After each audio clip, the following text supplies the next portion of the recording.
Καλησπέρα σας. Εκ μέρους της εναλλακτικής δράσης, σας καλωσορίζω στην απόψινή μας εκδήλωση για την ημέρα της γυναίκας.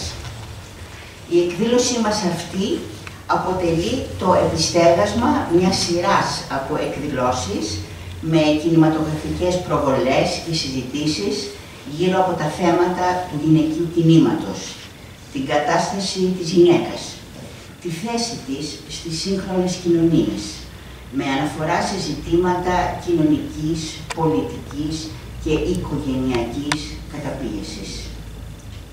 Στις 8 του Μάρτη, Παγκόσμια ημέρα της γυναίκας, θυμόμαστε και τιμάμε τους αγώνες των γυναικών από το 1857, όταν οι εργαζόμενες στην υφαντουργία αγωνίζονταν για το οκτάωρο, περνώντας από όλες τις φάσεις των γυναικείων διεκδικήσεων για ίσα δικαιώματα, για δουλειά, για σπουδές και σε όλους τους άλλους κοινωνικούς τομείς. Ακόμα και σήμερα η γυναίκα παραμένει καταπιεσμένη, υπόδουλη. Ακόμα προσπαθεί να εδραιώσει τη θέση και το ρόλο της, πολεμώντας τα κοινωνικά κλισέ που η κοινωνία, η πατριαρχία και οι άντρες τους έχουν επιβάλει, αλλά και που μέσα σε αυτά οι ίδιες έχουν συνηθίσει να βλέπουν τον εαυτό τους. Ακόμα και σήμερα πάρα πολλές γυναίκες υποφέρουν, υποδουλώνονται, αγνοούνται, δολοφονούνται. Είναι γνωστές οι γυναικοκτονίες που παρατηρούνται το τελευταίο διάστημα. Στα πλαίσια των συζητήσεων και προβληματισμών με αφορμή το νέο νόμο για τον σεξουαλικό προσανατολισμό και τα δικαιώματα όλων των ανθρώπων στο γάμο και τη γονεϊκότητα, καλούμε σε ανταλλαγή απόψεων με σκοπό να συμβάλλουμε στην εμβάθυνση του διαλόγου και στην ανάδειξη όσο γίνεται περισσότερων διαστάσεων αυτών των θεμάτων. Απόψε έχουμε τη χαρά να έχουμε κοντά μας την Φωτεινή Σιάνου, ακτιβίστρια για την ειρήνη, τη μη βία και τα δικαιώματα των γυναικών, που θα μας μιλήσει με θέμα φεμινισμός στον καιρό της παρένθετης μητρότητας. Όπως και τη σκηνοθέτηδα και ηθοποιό Τατιάνα Σκανάτοβιτς, που θα μας παρουσιάσει το θέμα «Πατριαρχία και καπιταλισμός, δύο αντιδιαμετρικά σημεία ενός φαύλου κύκλου». Ευχαριστούμε και τις δυο σας θερμά για την παρουσία σας στην εκδήλωσή μας. Μετά τις ομιλίες θα ακολουθήσει και η συζήτηση με το κοινό.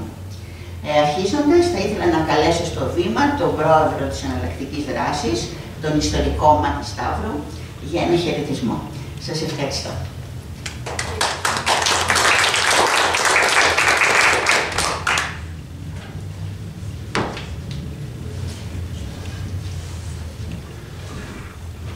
Φίλες και φίλοι, συντρόφισσες και σύντροφοι από τους αγώνες που ξέρετε ότι πάρα πολύ συχνά δίνουμε μαζί, βρισκόμαστε εδώ σε μία ακόμη αγωνιστική ημέρα.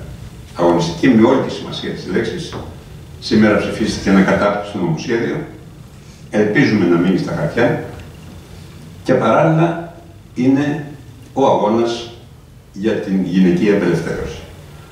Όπως είπε και η Νόρα προηγουμένως, στις 8 Μάρτη του 1857, εργάτριες κλωστοϊφαντουργίες στις Ηνωμένες Πολιτείες διεκδίκησαν δικαιώματα.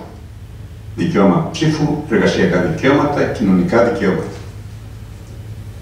Τι έγινε όμως από τις 8 Μάρτη 1857 μέχρι σήμερα? Πολλές κατακτήσεις. Πολλές κατακτήσεις, πολλές αλλαγές. Αλλαγή όμως δεν ήρθε. Είχαμε κατακτήσεις μες στον καπιταλισμό. Είχε το γυναικείο κίνημα πολλές κατακτήσεις. Αλλά κατακτήσεις. Αυτό τι σημαίνει? Ότι μέσα στον καπιταλισμό δεν θα μπορέσει ποτέ να υπάρξει ισότητα. Όσο κι αν ορισμένοι έχουν τέτοιες αυταπάτες. Είναι ένα σύστημα ταξικό, ένα σύστημα εκμεταλλευτικό, ένα σύστημα που υποδηλώνει άνδρες και γυναίκες και παιδιά και επομένως δεν μπορεί να προσδοκά κανείς αποτέλεσμα. Αυτό το περιγράφει εξαιρετικά ο Γενικός Γραμματέας του ΟΗΕ στην περσινή ομιλία που έκανε με αφορμή την 8 Μάρτη, μέρα της γυναίκας. Τι είπε συγκεκριμένα? Η ισότητα μεταξύ ανδρών και γυναικών παγκοσμίως είναι ένας ολοένα και πιο μακρινός στόχος, ο οποίος θα επιτευχθεί στην καλύτερη περίπτωση σε 300 χρόνια. Αυτό είπε επίσημα ο Γενικός Γραμματέας του ΟΗΕ πέρσι. Εσείς τι λέτε, θα αντέξουμε 300 χρόνια ακόμα τον καπιταλισμό? Γιατί περί αυτού πρόκειται. Όταν ο Γκουτιέρες λέει ότι θέλουμε 300 χρόνια, εννοεί όσο υπάρχει καπιταλισμός δεν θα υπάρξει λύση. Το λέει ο Γραμματέας του ΟΗΕ.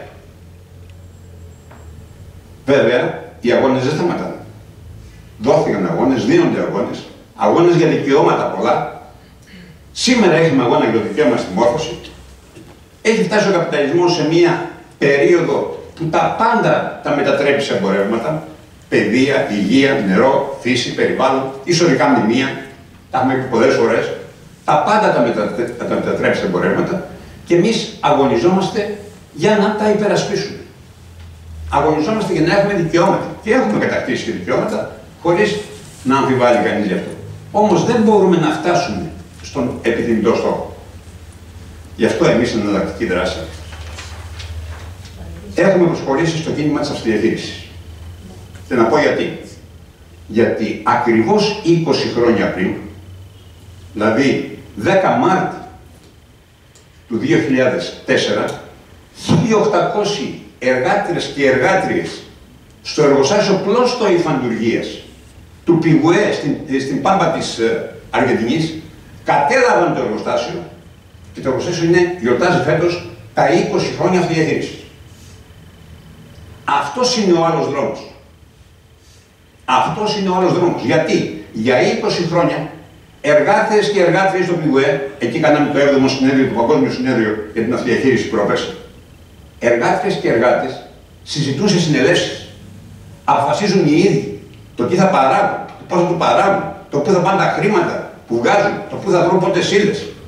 Αποφασίζουν οι ίδιοι για 20 χρόνια σε ένα εμβληματικό εργοστάσιο, σε ένα από τα περίπου 650 εργοστάσια που έχει η Αργεντινή Αυτοδιαχείριση. Γιατί ακριβώς εκεί συζητιέται, στις δικές μας συναντήσεις και στην παγκόσμια συνάντηση που έγινε το Σεπτέμβριο στο Ροζάριο και τη συνάντηση που θα έχουμε τώρα την πανευρωπαϊκή και το ξέρετε 10 Μαΐου στη Βαρκελόνη, εκεί μόνο μπορεί να συζητηθεί υπεύθυνο το θέμα της ισότητας των φύλων. Γιατί εργάτες και εργάτες μαζί σε συνελεύσεις αποφασίζουν για τα πάντα.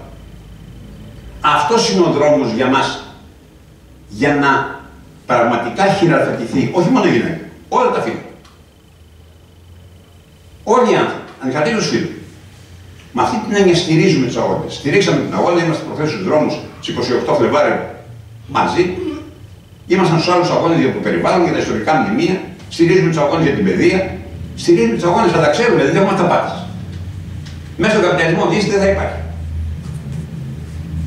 Επομένως, η ελπίδα για μας είναι από τους εργάτες και τις εργάτριες εκείνους στο Μεξικό που έχουν αυτοδιαχειριζόμενη ΔΕΗ, υπάρχει στο Μεξικό, με 30.000 εργάτες. Και σε πολλές άλλες χώρες της Λατινικής Αμερικής, στη Γαλλία, να σας πω και το αισιόδοξο ότι, όπως μας είπαν στο συνέδριο στο Ροζάριο, το μαγαζί της McDonald's στην Λιόν, ένα μαγαζί με 600 εργαζόμενους, πέρσι το Φλεβάρι μπήκε, το κατέλαβαν και έκανε σε αυτοδιαχείριση. Για μας αυτός είναι ο δρόμος. Να πάρουν οι εργάτες και οι εργάτες, να πάρουν οι εργαζόμενοι, να πάρει η κοινωνία τις τύχες στα χέρια της. Μακριά από κόμματα, μακριά από μηχανισμούς, άμεσα με αυτό που στην Ελλάδα γεννήθηκε, την περίφημη άμεση δημοκρατία, και να διαχειριστούμε τα πάντα. Για το μεγάλο πρόβλημα, και μιλάω και σαν ιστορικός τώρα, στην κοινωνία, το έχουμε πει πολλές φορές, είναι ότι ενώ παράγει η τεράστια πλειοψηφία των ανθρώπων τον πλούτο υλικό, πλούτο κοινωνικό, πλούτο πνευματικό, δυστυχώς τον διαχειρίζεται μια χούφτα. Αυτή είναι η μεγάλη ανομαλία που ζούμε. το ότι εκατομμύρια άνθρωποι παράγουν πλούτο κοινωνικό, πολιτικό, συναισθηματικό, πνευματικό, υλικό και το διαχειρίζεται μια χούφτα. Αυτή την αντίφαση πρέπει να λύσει η κοινωνία. Ποιος είναι ο φυσιολογικός δρόμος? Ο φυσιολογικός δρόμος είναι ένας. Να διαχειρίζονται τον πλούτο εκείνοι που παράγουν. Αυτός είναι ο δρόμος. Δεν υπάρχει άλλος δρόμος. Ούτε μέσω εκπροσώπων, ούτε μέσω κομμάτων, τίποτα. Όπως γίνεται στην Αργεντινή, όπως γίνεται στην Βενεζουέλα, όπως γίνεται με το κίνημα MSN στη Βραζιλία, όπως γίνεται με τα μεγάλα κινήματα, το κίνημα του Ζαπατίστα στο Μεξικό, τα μεγάλα κινήματα διαχειρίζονται τον πλούτο. Ο στόχος μας είναι λοιπόν να φτάσουμε εκεί. Και ας είπα είναι εμβληματική ημέρα γιατί γιορτάζουμε αύριο και έχουμε μια, ας το πούμε, διαδικτυακή γιορτή. Όσοι συμμετέχουμε σε αυτό το μεγάλο, μικρό μάλλον ακόμα, κίνημα της αυτοδιαχείρισης, γιατί όλοι χαιρόμαστε που ένα εργοστάσιο 20 χρόνια αντέχει και είναι το πρώτο εργοστάσιο που ξεκίνησε με το σύνθημα Occupar, Resistir, Producer.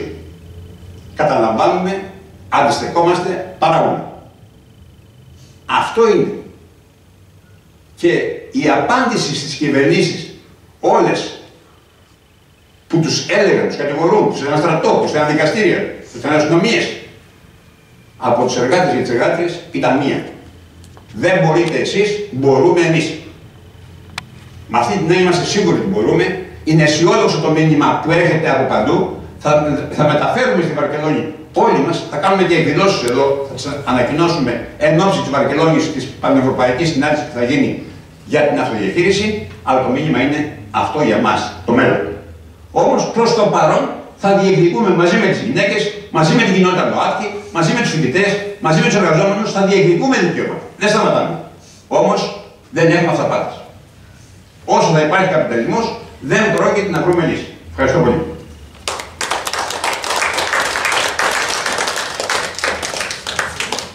Ευχαριστούμε τον Μάκη Σταύρου για την τοποθέτησή του. Και τώρα ο λόγος στην Τατιάνα Σκανάπροβιτς, που θα μας μιλήσει.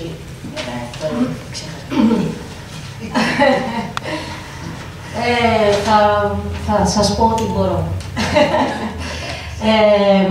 Ο τίτλος της ομιλίας μου είναι «Πατριαρχία και καπιταλισμός, δύο διαμετρικά σημεία σε ένα φαύλο κύκλο».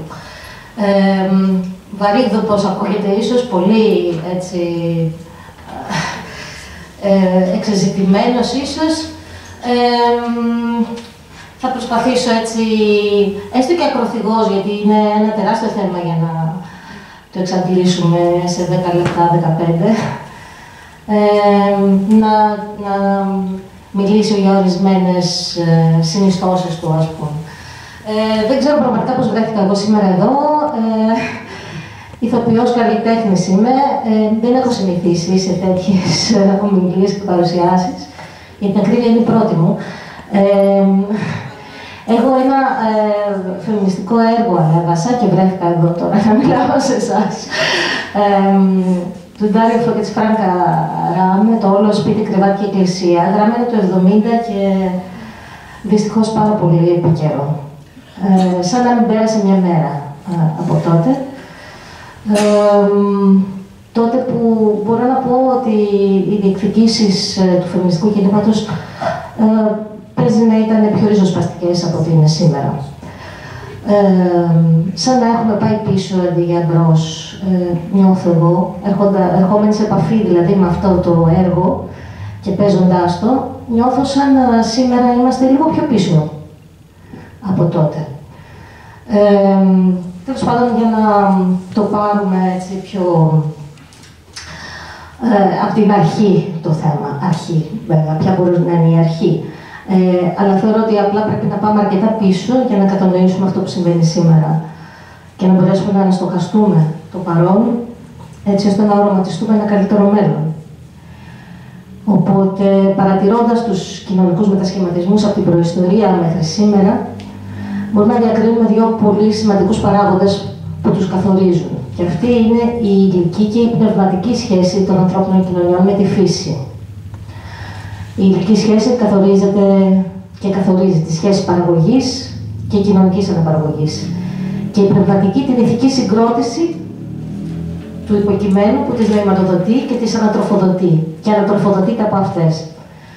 Η σημερινή καταπίεση που υφίστανται οι γυναίκες παγκοσμίως είναι αποτέλεσμα ενός συνεχούς κοινωνικού μετασχηματισμού, ένα αρτήριο σημείο, θα λέγαμε, το οποίο θα μπορούσε να αποτελεί το πέρασμα από την νομαδική ζωή της τροφοσυλλογής και του κυνηγιού στην εγκατάσταση και τη δημιουργία οικισμών και κατά συνέπεια στο πέρασμα στην οικονομία της αγροτικής καλλιέργειας, της κτηνοτροφίας και της βιοτεχνίας σε πρώτο χρόνο. Με τη δημιουργία πλεονάσματος λοιπόν παραγωγής δημιουργούνται κοινωνικές αμέσως ανισότητες και ιεραρχικές σχέσεις και μια ταξική και πατριαρχική κοινωνία αρχίζει να αναπτύσσεται στη θέση των πρωταρχικών κοινοτικών μητριαρχικών κοινωνιών. Όπως μας καταδεικνύουν ένα πλήθος από ανθρωπολογικές και κοινωνιολογικές μελέτες, ότι οι πρώτες δηλαδή κοινωνίες υπήρξαν μητριαρχικές και κοινοτικές. Αλλά με την εγκατάσταση περνάμε αμέσως σε μια διαφορετική οικονομία πλεονάσματος. Έχουμε ένα πλεόνασμα, άρα έχουμε και κάποιους που το εκμεταλλεύονται και μαζί με αυτό μια ιεραρχία, δημιουργείται μια ταξικότητα και αμέσως η ανάγκη ελέγχου της σεξουαλικότητας, της αναπαραγωγικής εργασίας, διαδικασίας και των γυναικών. Έλεγχος στην πραγματικότητα των γυναικών, οι οποίες μέσα από τον έμφυλο ρόλο τους είναι αυτές που κατέχουν καταξοχήν αυτή την εργασία, την αναπαραγωγική. Αναγνωρίζονται, η φύση δηλαδή αντιμετωπίζεται όλο και λιγότερο λατρευτικά και όλο και περισσότερο εργαλειακά. Πάβει ο άνθρωπος να λατρεύει τη φύση, να υπάρχει μέσα σε αυτή, να την αναγνωρίζει ως οντότητα και την βλέπει ως πόρους τους οποίους αντλεί, ως τροφή, ως ενέργεια για να οργανώσει και να αναπτύξει τον πολιτισμό του. Αναγνωρίζονται οπότε και προωθούνται ως ανώτερες λατρείες που στηρίζουν την οργάνωση της πόλης, πιο ορθολογικές και πιο ελεγχόμενες από τους ιεράρχες. Ο ανορθολογισμός των εκστατικών λατρειών, όπως η βακχία, που ασκείται παραδοσιακά από γυναίκες εκτός πόλης, στα βουνά και στα λαγκάδια, θεωρείται επικίνδυνος και διώκεται, αρχίζει να διώκεται, διότι οδηγεί σε ελευθεριάζουσες συμπεριφορές στις γυναίκες και σε ανεξέλεγκτες καταστάσεις. Διώκεται επίσης ως μια λατρεία λαϊκή, που αμφισβητεί και θέτει σε κίνδυνο την ιεραρχία απαραίτητη για την οργάνωση της πόλης. Στο βιβλίο του Αλέν Ντανιελού, Διόνυσος και Σίβα, γίνεται φανερό δε πως αυτό είναι ένα φαινόμενο καθολικό στον μέχρι τότε γνωστό κόσμο. Είτε είναι η λατρεία του Διονύσου, είτε είναι η λατρεία του Σίβα ή του Όσιρη. Έτσι, σε όλο τον τότε γνωστό κόσμο υπάρχει αυτή η λατρεία της φύσης, κυρίως τελετουργικά ασκείται από γυναίκες στη φύση και αυτή ακριβώς η λατρεία διώκεται. Διότι δεν έχει καμία θέση μέσα στις πόλεις και διότι δεν μπορεί να ελεγχθεί. Δύο πολύ βασικά στοιχεία λοιπόν: έλεγχος της σεξουαλικής συμπεριφοράς των γυναικών μέσω μιας καινούργιας συντηρητικής ηθικής και αντιμετώπιση της ιερουργίας και της λατρευτικής πρακτικής ως προνόμιο των ιεραρχών και δι των ανδρών ιεραρχών. Καθώς λοιπόν ο άνθρωπος τοποθετείται απέναντι από τη φύση και έξω από αυτή, χάνει το μέγεθος και τη θέση που του αναλογεί στο οικοσύστημα για μια αρμονική συνύπαρξη με όλες τις άλλες μορφές ζωής μέσα από αυτό, γίνεται ιδιοκτήτης και αφέντης του συστήματος, το οποίο αντλεί τους πόρους για τη διαρκή επέκταση και κυριαρχία του επ' αυτού. Κατά συνέπεια, η αρχή της πατριαρχίας συμπίπτει με την αποστασιοποίηση του ανθρώπου από τη φύση. Η θρησκευτική του θεώρηση γίνεται όλο και περισσότερο ανθρωποκεντρική. Και η φύση υπάρχει μόνο υπό τη μορφή πόρων, τροφής και ενέργειας για την επιβίωση και την ανάπτυξή του. Η κατάληψη δε του χώρου επιβάλλει και τον έλεγχο των συνόρων, τους πολέμους, τους επεκτατικούς ή αμυντικούς για τη γεωπολιτική κυριαρχία.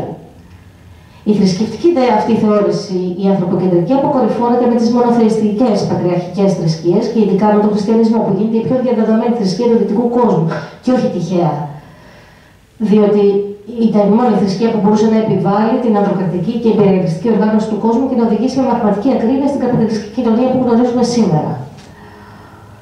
Όπου πλέον επέρχεται η απόλυτη αποσύνδεση του ανθρώπου από τη φύση και συνεπώς ο απόλυτος παραλογισμός. Και γι' αυτό ο καπιταλισμός είναι ένα βαθιά γνωσιρό σύστημα, αλλά θα επανέλθουμε σε αυτό σε λίγο. Ο μόνος τρόπος λοιπόν να γιγαντωθεί αυτό, δηλαδή αυτό το σύστημα οικονομίας του πλεονάσματος, έτσι, και ο έλεγχος της γυναικείας σεξουαλικότητας, της αναπαραγωγής, προς όφελος, έτσι, του κέρδους, της παραγωγικής διαδικασίας, τέλος πάντων, είναι η βία της έμφυλης καταπίεσης, η βία της φυλετικής και ταξικής καταπίεσης και εκμετάλλευσης, η βία των επεκτατικών πολέμων. Και το πιο σίγουρο εργαλείο για να συμβεί αυτό είναι η χειραγώγηση όσων την ασκούν και όσων την δέχονται, μέσω μιας ηθικής συγκρότησης βασισμένης στα δόγματα των μονοθεϊστικών θρησκειών, που προάγουν ως ανώτερο το αντρικό φύλο, τη λευκή φυλή, όταν αυτό χρειάζεται. Και τι γίνεται με τον χριστιανισμό, το βλέμμα αποστρέφεται πλέον εντελώς από τη μητέρα γη και στρέφεται αποκλειστικά στον επουράνιο πατέρα. Η γυναίκα λογίζεται μόνο ως μητέρα και δύο ως άσπηλη μητέρα, ένα ασεξουαλικό σώμα που περιορίζεται στην αναπαραγωγή του θεανθρώπου. Ο θεάνθρωπος, το ένα μέρος από τα τρία μιας Αγίας Τριάδας που περιέχει δύο αρσενικά και ένα ουδέτερο, πατήρ, Υιός και Άγιο Πνεύμα.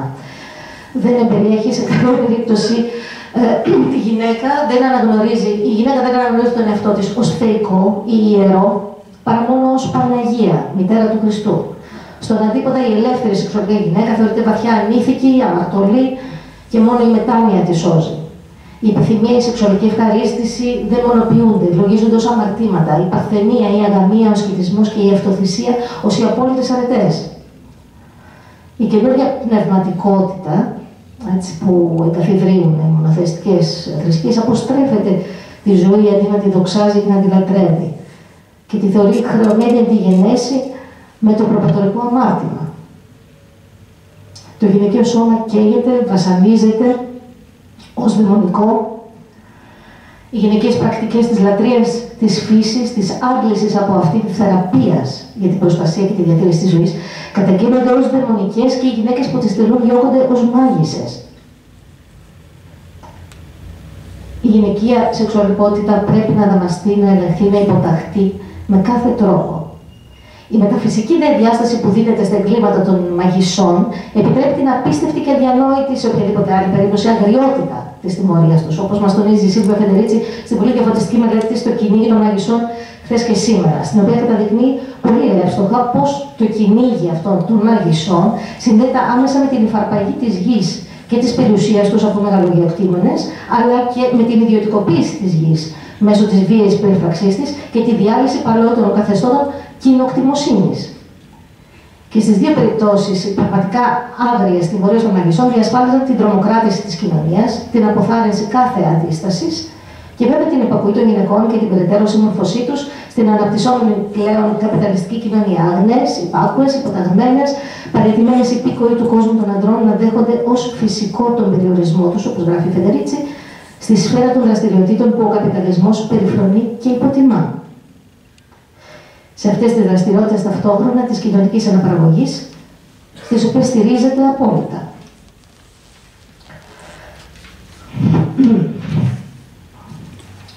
Ο καπιταλισμός λοιπόν είναι, θα μπορούσαμε να πούμε, το επόμενο level, η επόμενη πίστα, έτσι, για να χαρακτηρολογήσω, στο παιχνίδι της οικονομίας του πλεονάσματος, της συσσόρευσης και της κυριαρχίας. Δεν είναι κάτι εντελώς καινούργιο, είναι μια φυσική εξέλιξη, μια φυσική συνέπεια. Στην πραγματικότητα είναι η λογική εξέλιξη μιας πορείας που βασίζεται στη διαρκή ανανέωση αυτού του φαύλου κύκλου. αποτελώντας στη δεδομένη ιστορική συγκυρία το αντιδιαμετρικό σημείο της πατριαρχίας σε αυτό το φαύλο κύκλο. Είναι αυτό που θα λέγαμε game changer ο καπιταλισμός, γιατί επανεφευρίσκει τη γυναικεία καταπίεση και εκμετάλλευση, διαχωρίζοντας την παραγωγή των ανθρώπων από την παραγωγή κέρδους, για να αναθέσει αυτή τη δουλειά στις γυναίκες και να τις καθυποτάξει στη δεύτερη.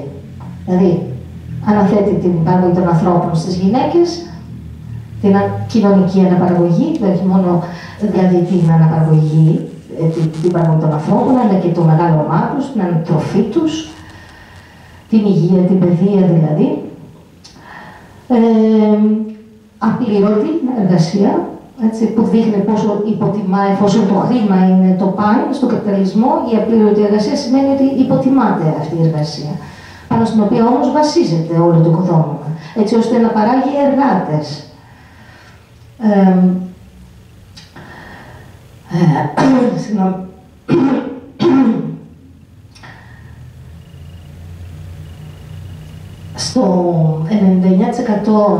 Στο φεμινισμό για το 99% το μανιφέστο που συνέγραψαν Σίφια Ρούτσα, Τίτι Μπακατάρια, δεν είμαι Μπατακάρια, δεν είμαι σίγουρη για την προφορά του όνοματός της, και η Νάνσι Φρέιζερ, γράφουν ακριβώς αυτό, καθώς το κεφάλαιο μας λέει να αποφεύγει στον βαθμό που μπορεί να πληρώνει για αυτή την εργασία, την αναπαραγωγική δηλαδή εργασία, αντιμετωπίζει το χρήμα ως πάνη, αποβιβάζει όσες κάνουν εργασία κοινωνικής αναπαραγωγής σε μια θέση υποταγής όχι μόνο στους κατόχους του κεφαλαίου, αλλά και στους πιο προνομιούχους έμιστους εργαζόμενους που μπορούν να φορτώνουν την ευθύνη αυτής της εργασίας σε άλλους. Δηλαδή, κατά κύριο λόγο, γυναίκες χαμηλότερης τάξης, πληθυκοποιημένες γυναίκες.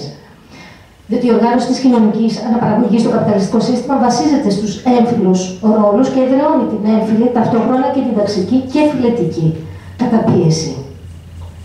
Οι διεκδικήσεις του φεμινιστικού κινήματος για ισότητα και ίσες ευκαιρίες στην εργασία δεν φαίνεται να βοήθησαν πολύ τις γυναίκες που βρέθηκαν στην αγορά της εργασίας με χαμηλότερους μισθούς από τη μια, ενώ από την άλλη συνέχισαν να σηκώνουν όλο το βάρος της απλήρωτης οικιακής εργασίας ή να την αναθέτουν σε με ακόμα χαμηλότερους μισθούς σε άλλες χαμηλότερες τάξεις και φιλετικοποιημένες γυναίκες, συντηρώντας το ίδιο τις κοινωνικές ανισότητες και την έμφυλη καταπίεση. Προσθέτοντας και την απόγνωση που προκύπτει από την απομίζηση της ενέργειας και του χρόνου τους προς όφελος του κεφαλαίου. Η δούλα και η κυρά δηλαδή, ή κυρά με δούλα.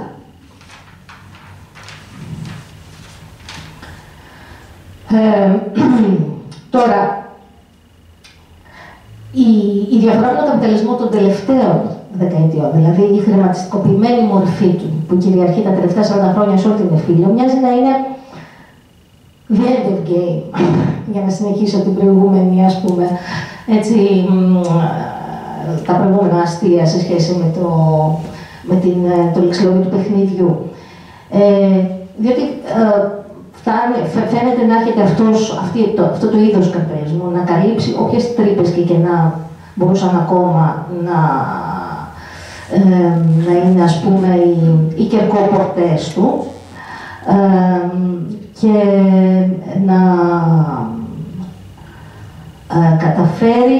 φαίνεται να καταφέρνει να αφομοιώσει κάθε είδους αντίστασης και κοινωνικού αγώνα. Καθώς εξαντλεί κάθε πόρο χωρίς να τον ανανεώνει, φέρνοντας τον πλανήτη στα όρια του, με κίνδυνο, ας πούμε, της ίδιας της ζωής του πλανήτη πλέον, έτσι, αντιμετωπίζουμε πια ζωτικούς κινδύνους, και εξαθλιώνοντας μεγάλες μάζες πλέον ανθρώπων, έρχεται να γίνει το ίδιο αυτό σύστημα, το καπιταλιστικό, και θρησκεία και πολιτική, και εν τέλει αυτός σκοπός. Πολιτική, καθώς οι μεγάλες πολυεθνικές επιβάλλουν πια τους νόμους που στηρίζουν και ενισχύουν τα συμφέροντά τους στις εθνικές κυβερνήσεις απανταχού, και καθώς κάθε κίνημα αντίστασης σε αυτόν μοιάζει να αφομοιώνεται, όπως μας δείχνει, ας πούμε, ο νεοφιλελεύθερος φεμινισμός, για παράδειγμα, και ο νεοφιλελεύθερος αντισεξισμός. που από τη μια προάγει την ισότιμη παρουσία των γυναικών, αλλά σε θέσεις κυριαρχίας και προβάλλει κάθε τέτοια κατάκτηση ως μεγάλο κατόρθωμα του φεμινιστικού κινήματος, ενώ στην πραγματικότητα αφορά αποκλειστικά τις γυναίκες της άρχουσας τάξης και επιπλέον διαιωνίζει και ενισχύει την αντρική, κυριαρχική και ιεραρχική αντίληψη της κοινωνικής οργάνωσης και απ' την άλλη κανονικοποιεί άλλοτε απαγορευμένες μορφές του σεξ, αλλά με πρόσωπο φιλικό προς τον καπιταλισμό, που ενθαρρύνει τον ατομικισμό και την κατανάλωση προϊόντων. Δεν μας πειράζει να είσαι ομοφυλόφιλος, δεν μας πειράζει να είσαι λεσβία, αρκεί να συμμορφώνεσαι με τους κανόνες της δουλειάς και με τους κανόνες της αγοράς, να ψωνίζεις, να καταναλώνεις, διότι το σεξ πουλάει εξάλλου και σε όλες τις πιθανές του γεύσεις μπορεί να προσφέρει κέρδος στο καπιταλιστικό σύστημα και στο κεφάλαιο και να το συντηρήσει και να το ενισχύσει.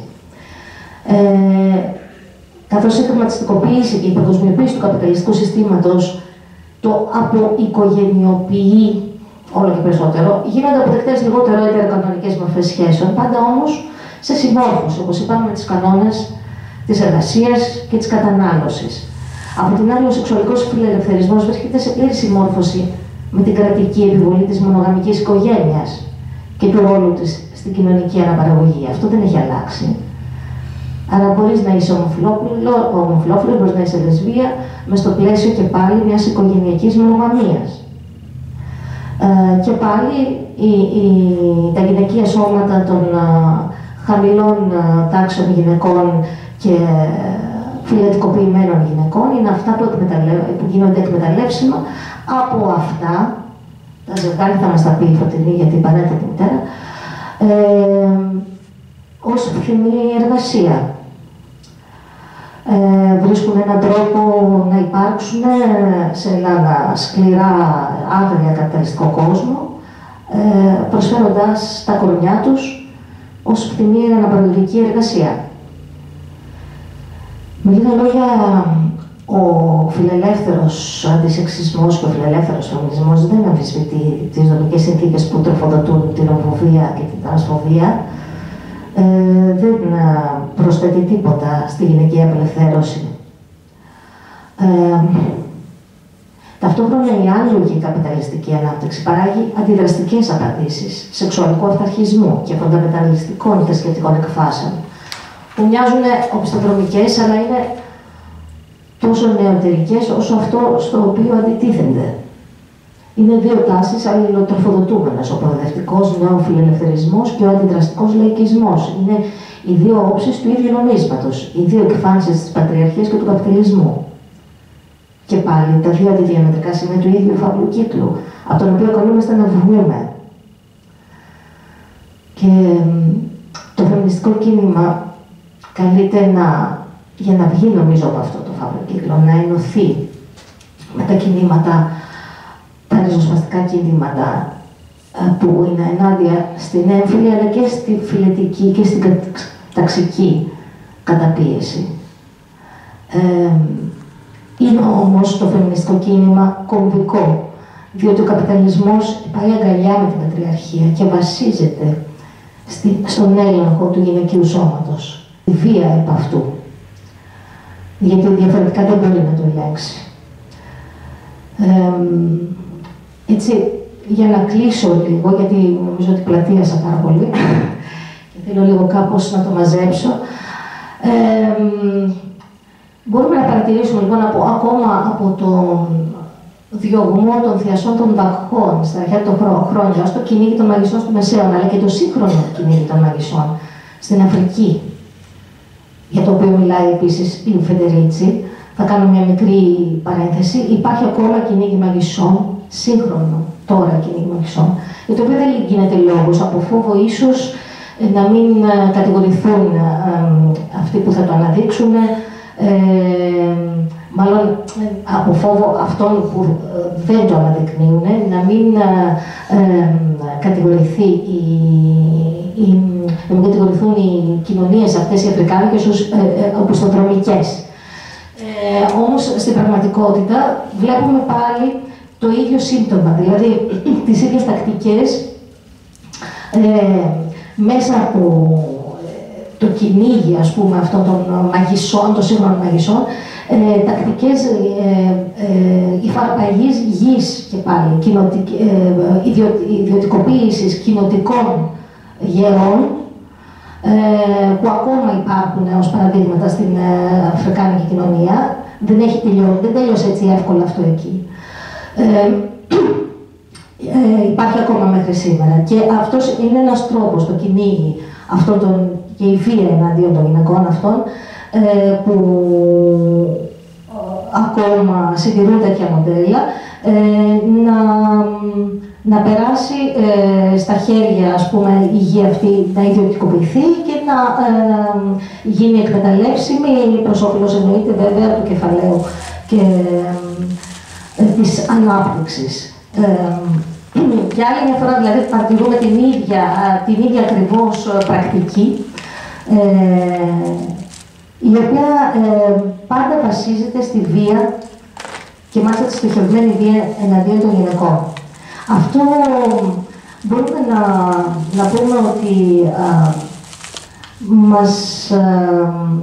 μας δείχνει τουλάχιστον δύο πράγματα. Ότι αυτή η μετάβαση δηλαδή από τον κοινοτισμό στην ιδιοκτησία, από την οικονομία της συντήρησης σε αυτή του πλεονάσματος, από την μητριαρχία στην πατριαρχία, δεν είναι κάτι που γίνεται τόσο εύκολα. Η ζωή δεν κατυπατάσσεται τόσο εύκολα και στην εργαλειακή αντιμετώπιση της προσάντλησης κέρδους.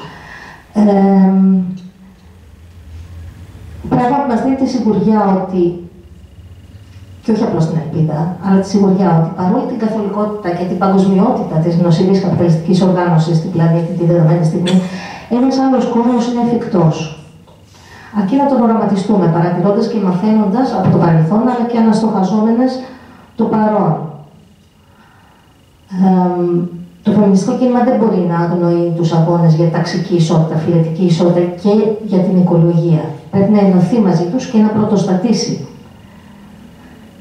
Η σύγχρονη καπιταλιστική κοινωνία μοιάζει να είναι μια κοινωνία εθισμένη στο κέρδος, ασύνδετη, έχει χάσει τη σύνδεσή της με τη φύση, έχει χάσει τις συνδέσεις της μεταξύ των μελών της, έχει χάσει την αλληλεγγύη, το κοινοτικό πνεύμα, οδηγεί στην αποξένωση, στην ιδιώτευση και στον ατομικισμό. Και κατά τον Γάλλο φιλόσοφο Αλέν Μπαντιού, είναι πολύ ενδιαφέρουσα η σκέψη του, μου άρεσε, γι' αυτό θέλω να σας την παραθέσω. Ο καπιταλισμός προτείνει τη συρρίκνωση της επιθυμίας στη διάσταση του συμφέροντος. Η επιθυμία πλέον θεωρείται νόφα, καθώς το κέρδος είναι το μοναδικό ποθούμενο αντικείμενο και το νόημα της ζωής του καθενός συρρικνώνεται στα ζωτικά συμφέροντά του. Η φτώχεια αυτή στην επιθυμία αφορά τη συρρίκνωσή της στην επιθυμία των αντικειμένων και όσων επιτρέπουν την απόκτησή τους. Το κείμενο που έχει προσαρμοστεί στο καπιταλιστικό σύμπαν φαίνεται σαν ένα αιώνιο παιδί απερίσκεπτο και σκλαβωμένο στο να ζητά από τους ανώνυμους γονείς του κεφαλαίου τα μέσα για να αποκτά διαρκώς καινούργια παιχνίδια. Ο καπιταλισμός φαίνεται να θέλει να διαιωνίζει το παρόν με άλλα μέσα, να σταματά δηλαδή την ουσιαστική εξέλιξη της ζωής και ο χρόνος αυτόν φαίνεται να λιμνάζει σε ένα είδος επιτόπιας κινητικότητας. Η επιθυμία περιορίζεται στην άμεση κατανάλωση ως αποτέλεσμα μιμητικής ανταγωνιστικής διαδικασίας απόκτησης αγαθών, υποβιβάζοντας τον οραματισμό σε ουτοπική αναζήτηση. Το κύμα αυτής της μίμησης είναι σαρωτικό και έτσι εξαντλούνται οι πόροι του συστήματος με αποτέλεσμα την κατάρρευσή του.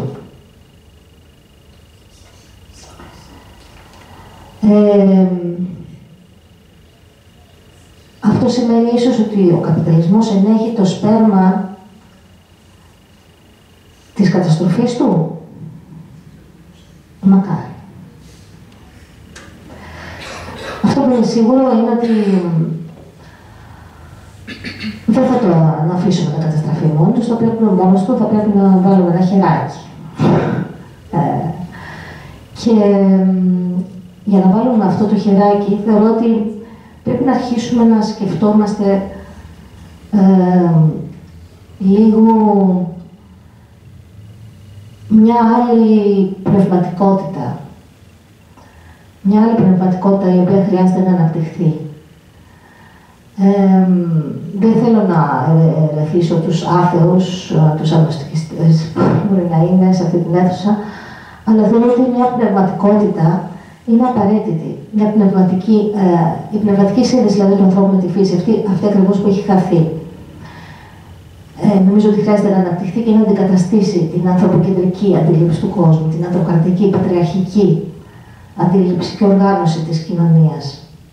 Την περιθωριοποίηση ως και απόρριψη ως δεληματικού οποιοδήποτε πρότυπου δεν ανταποκρίνεται στην ετεροκανονικότητα του ισχυρού άντρα, της υπάκουης γυναίκας και τη θυσιαστική αντίληψη της ηθικής, της αρετής, που προκύπτει από τη μεσιανική αφήγηση και που κουβαλούν όλες οι μονοθεϊστικές θρησκείες, με αποτέλεσμα να είναι τοξικές ακόμα και στη λιγότερο φουνταμεταλιστική τους έκφανση.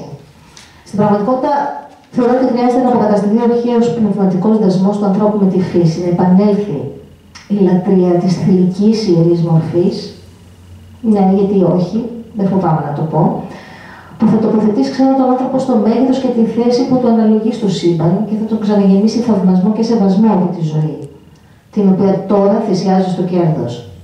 Οι οικολογικοί αγώνες νομίζω θα παίξουν ένα πολύ μεγάλο ρόλο σε αυτό. Ναι, κατά κλείδι νομίζω ότι χρειαζόμαστε μια καινούργια ηθική συγκρότηση που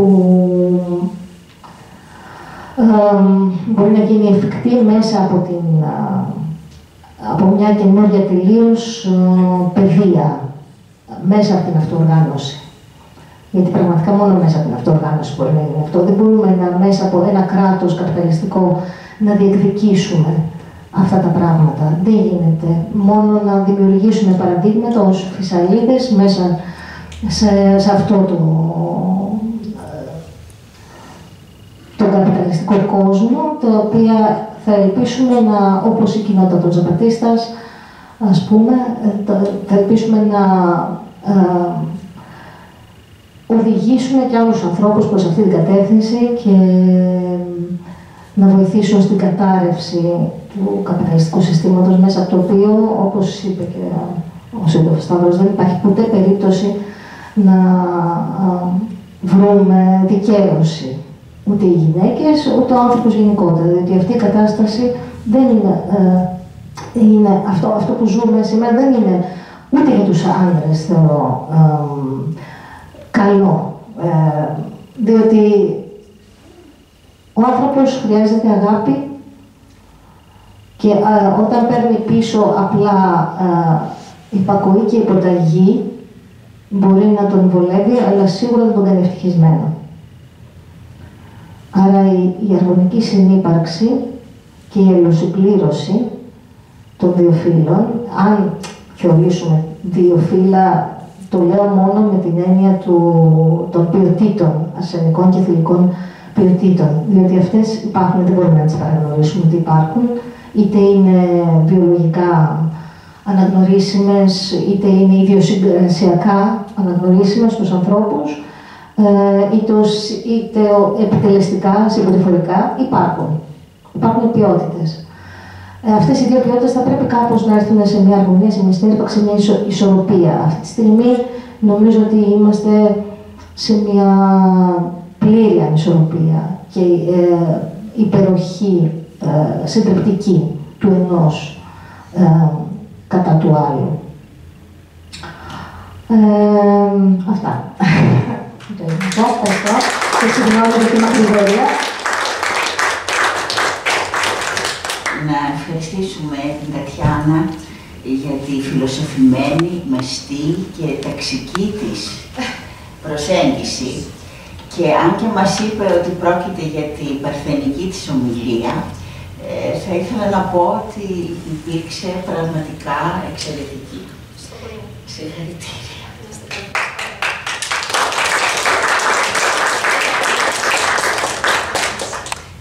Και τώρα το λόγο στην Φωτεινή Ισιάνου, που θα μας μιλήσει με θέμα ο φεμινισμός στα την εποχή της παρένθετης μητρότητας.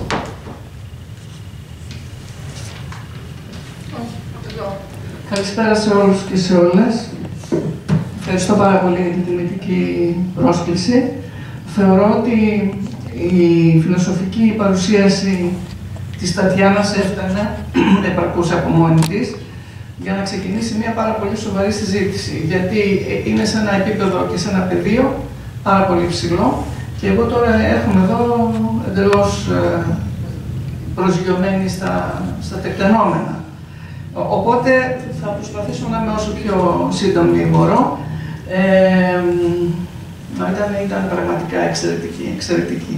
Λοιπόν, επειδή υπόθηκαν 2-3 φορές, 1857, 167 χρόνια από τους αγώνες των γυναικών, δεν θα επαναλάβω το ιστορικό, αλλά το αναφέρω μόνο για να συνδεθούμε και να έχουμε συνείδηση του τι σήμαινε αυτός ο ξεσηκωμός, πώς πληρώθηκε, δεν ήταν μιας ημέρας ξεσηκωμός, ποιο ήταν το τίμημα που πληρώσαν αυτές οι γυναίκες, γιατί πρέπει να έχετε υπόψη σας ότι εξοβελίστηκαν από τις οικογένειές τους, από τα σπίτια τους, θεωρήθηκαν εξόλης και προόλης, βασανίστηκαν και φυλακίστηκαν. Δεν ήταν μια κατάκτηση που ήρθε ως μάνα εξ ουρανού. Είχε πάρα πολύ μεγάλο κόστος. Και το τονίζω αυτό, γιατί και σήμερα έχει κόστος, όλοι οι αγώνες έχουν κόστος, που είναι τόσο πολύτιμη. Στην Ελλάδα, το 1982, είχαμε, καταρχήν την δεκαετία του 80, είχαμε ένα νομοθετικό πλαίσιο που ήταν απίστευτο, καταπληκτικό και το προοδευτικότερο της Ευρώπης εκείνη την εποχή, 1982. Καταργείται η πρίκα. Είναι πράγμα συγκλονιστικό. Γινόταν οι οικογένειες, διαλυόντουσαν οι οικογένειες, γι' αυτόν τον λόγο. Να μην το αναφέρω, δεν θα αναλύσω. Από μετανάστευση για να παντρέψουν την αδελφή. Λίγο καιρό μετά έγινε η νομιμοποίηση της έκτρωσης.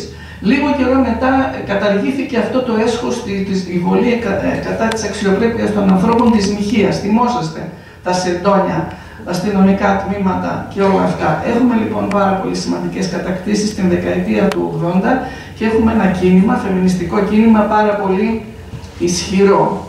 Εγώ ζήτησα αυτόν τον τίτλο, το φεμινιστικό κίνημα στον καιρό της παρένθετης μητρότητας, διότι περιοδεύοντας εγώ είμαι 40 χρόνια φεμινίστρια, δεν έγινα χθες, ούτε όταν έγινε της μόδας. Όταν δεν ήταν της μόδας ήμουνα φεμινίστρια.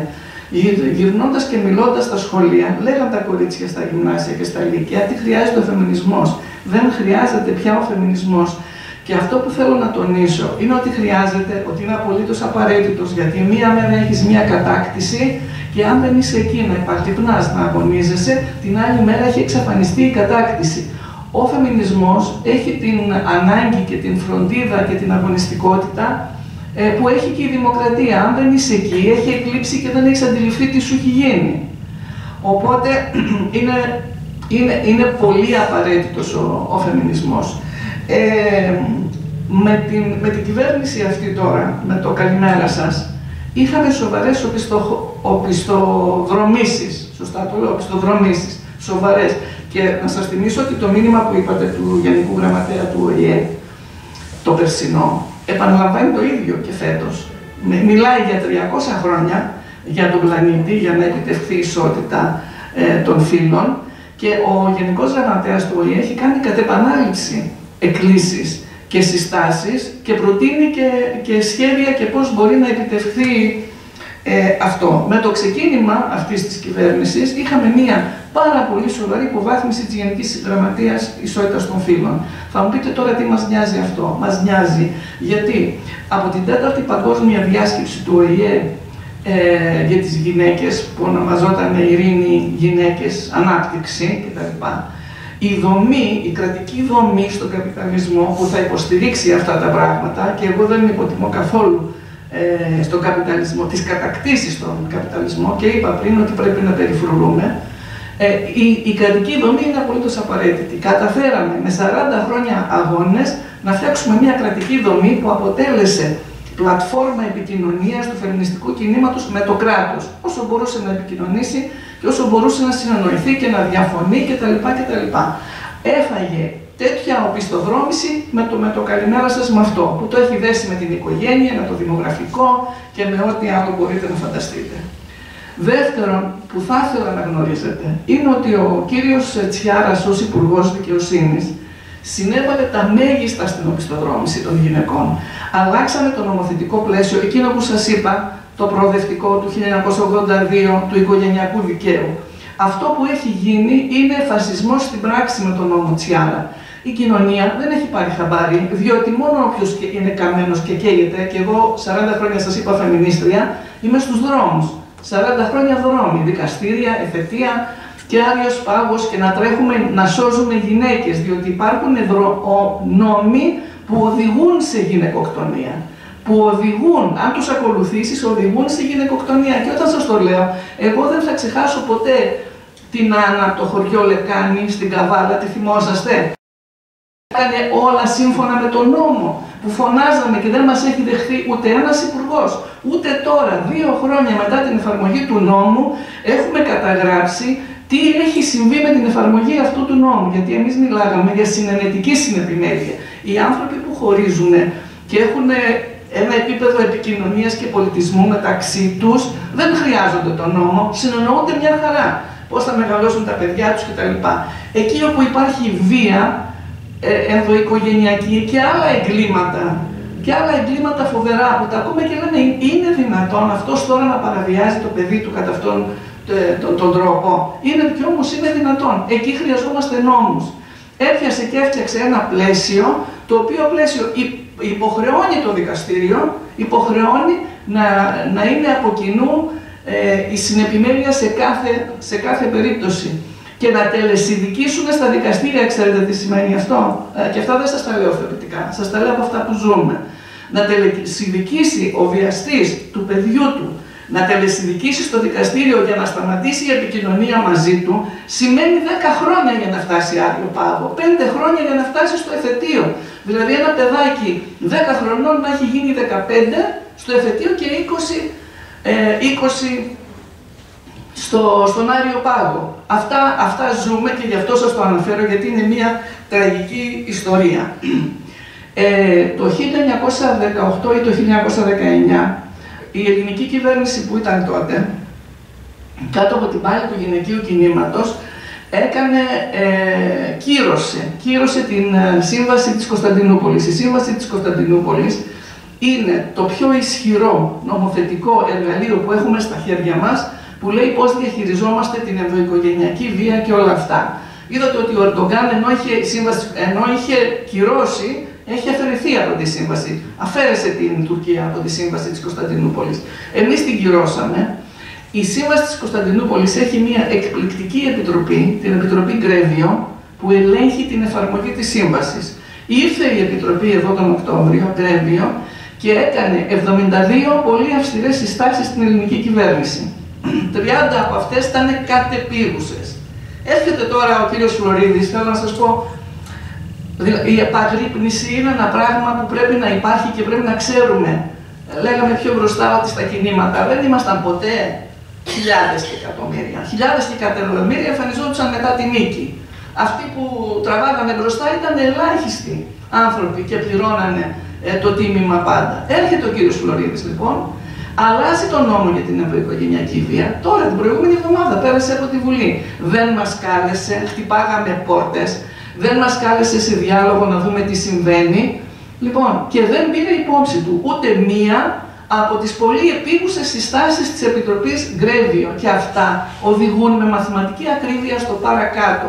Όταν η κατάσταση είναι ακραία, οδηγούν στο παρακάτω. Και έχω πάντα υπόψη μου τις γυναικοκτονίες. Δεν είχα την απέτηση από αυτή την κυβέρνηση να περάσει στο νομοθετικό πλαίσιο, να περάσει στο νόμο, να ορίσει την γυναικοκτονία, να την ορίσει, δεν θα σας την αναλύσω τώρα, γιατί απαιτούμε να είναι μια ξεχωριστή στον ποινικό κώδικα, ξεχωριστός όρος η γυναικοκτονία. Κάθε δολοφονία γυναίκας δεν είναι γυναικοκτονία.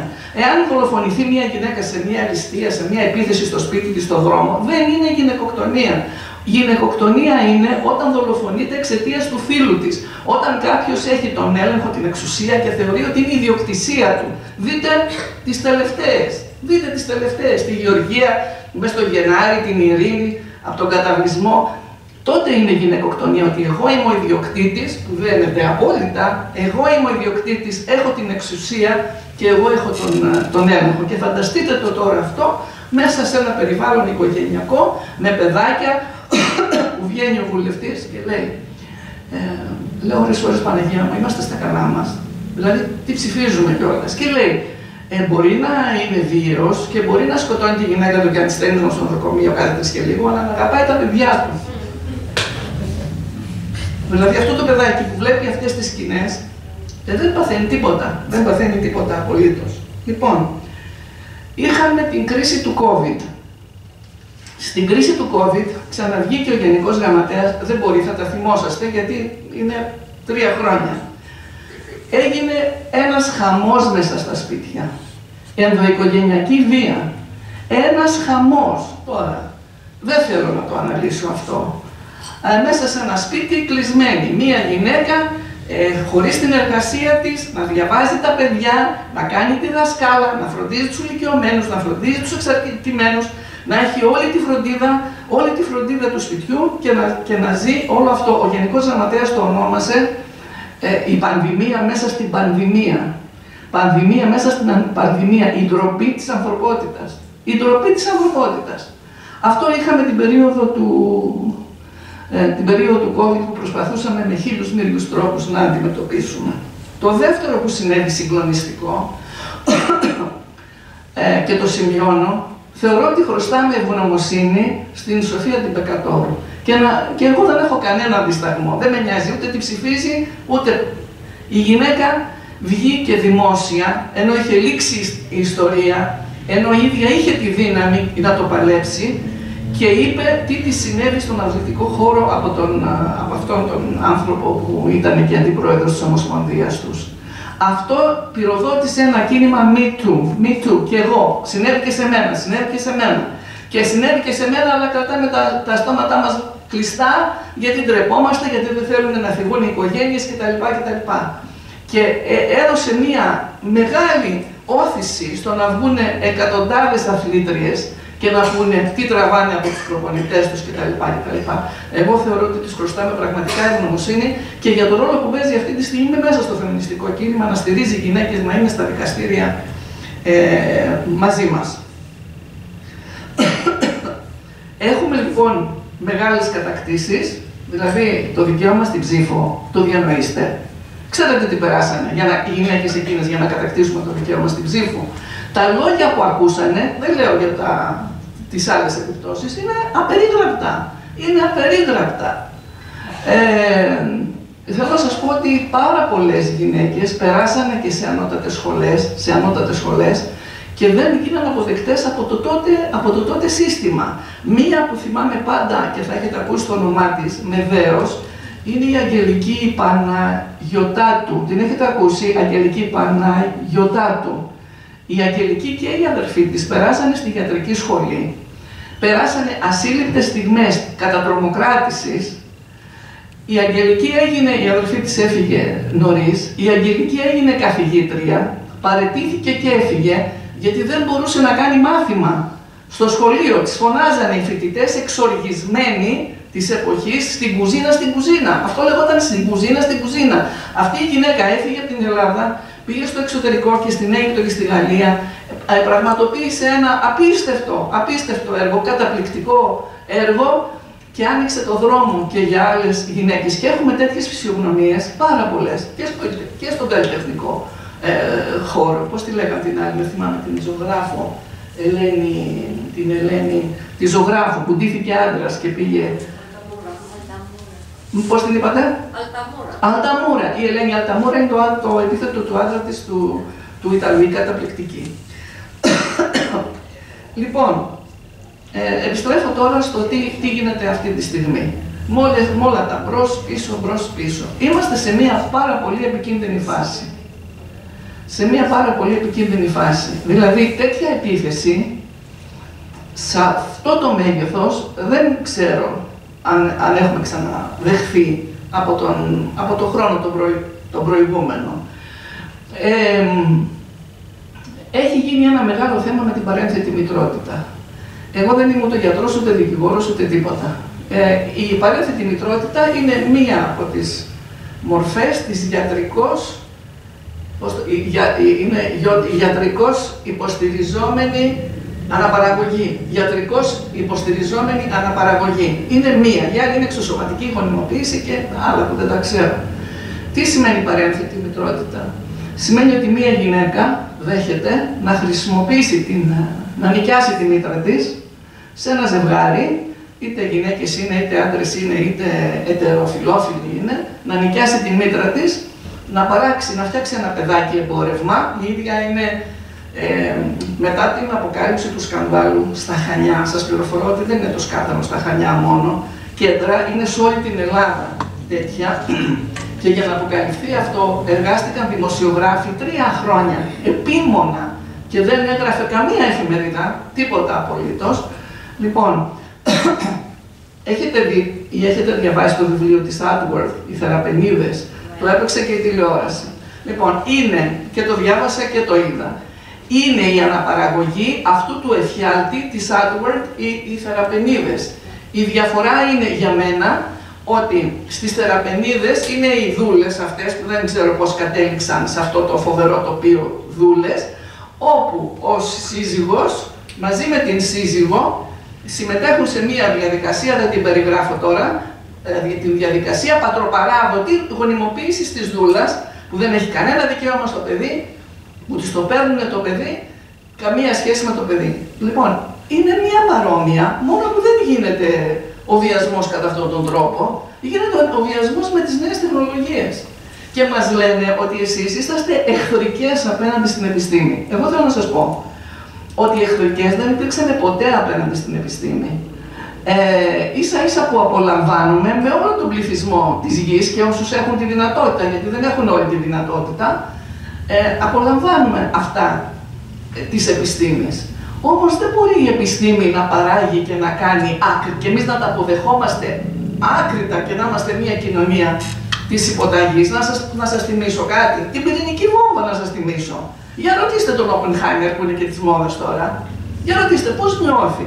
Γιατί είναι ένα σημείο όπου χωρίς επιστροφή σε αυτήν, στην παραγωγή της της πυρηνικής βόμβας, η ανθρωπότητα δεν έχει επιστήμη, δεν έχει παρασκευάσει αντίδοτο, δεν υπάρχει, και αυτή τη στιγμή κρέμεται πάνω από το κεφάλι μας. Απειλεί ο Πούτιν, απειλεί ο άλλος, απειλεί, τώρα βγήκαν και κάτι αποκαλύψεις από τη Γερμανία. Λες και αυτό που θα συμβεί εκεί παραπέρα και δεν θα μας απασχολήσει εμάς. Λοιπόν, δεν δεχόμαστε άκρητα ό,τι παράγει η επιστήμη.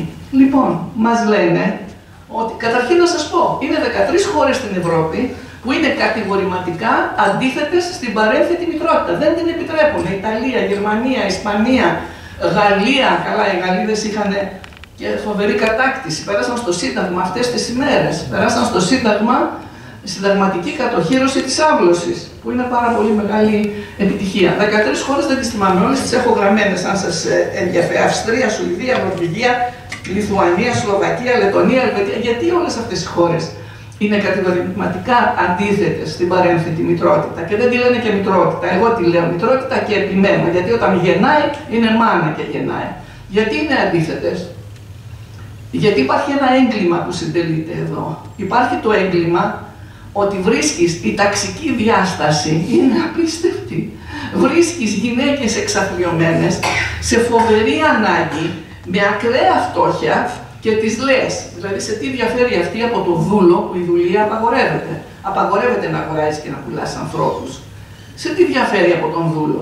Και της λέει ότι εσύ έχεις αυτή τη δυνατότητα, αυτό το επάγγελμα να κάνεις. Να γεννάς, να μην έχεις καμία απολύτως σχέση με αυτό που είναι μέσα στη μήτρα σου, καμία απολύτως σχέση, ούτε συναισθηματική, ούτε τι, δηλαδή ο άνθρωπος είναι ένα σώμα, ένα αντικείμενο, και με συνικά τύχη χωρίζονται το συναίσθημα, ο νους, το πνεύμα, η ψυχή. Και δεν θα έχεις, και μάλιστα έχουν και ψυχολόγους που τη στηρίζουν, για να μην, και το παιδί δεν το βλέπουν, το παίρνουν και το δίνουν στους παραγγελιοδόχους που το παραγγείλανε.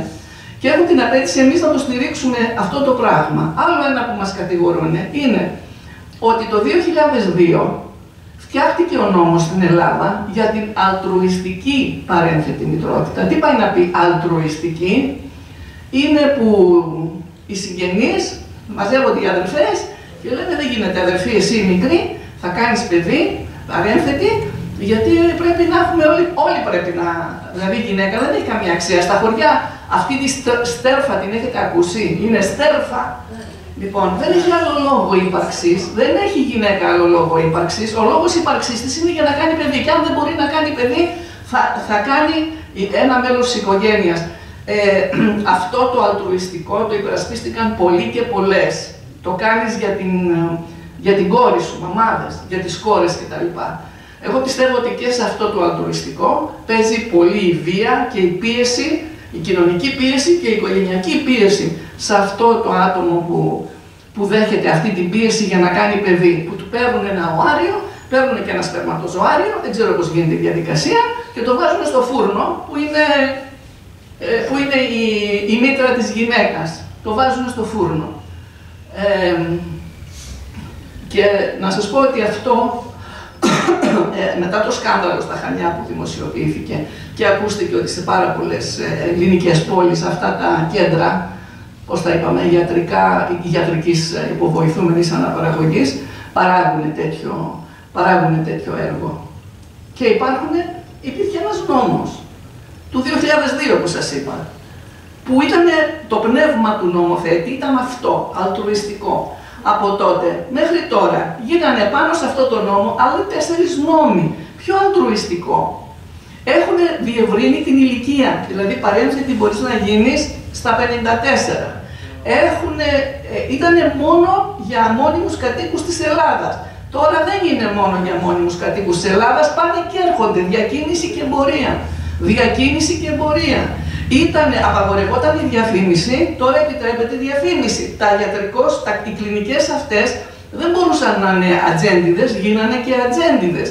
Κατά συνέπεια, όταν μου λένε ότι μπορεί να γίνει πολύ αυστηρός νόμος, τι πολύ αυστηρός νόμος? Δεν γίνεται. Το 2014 έγινε ο νόμος που τα άνοιξε και το 2022 τα άνοιξε παραπέρα. Εγώ δεν θέλω να συνεχίσω για πολύ. Σας έχω κουράσει? Όχι.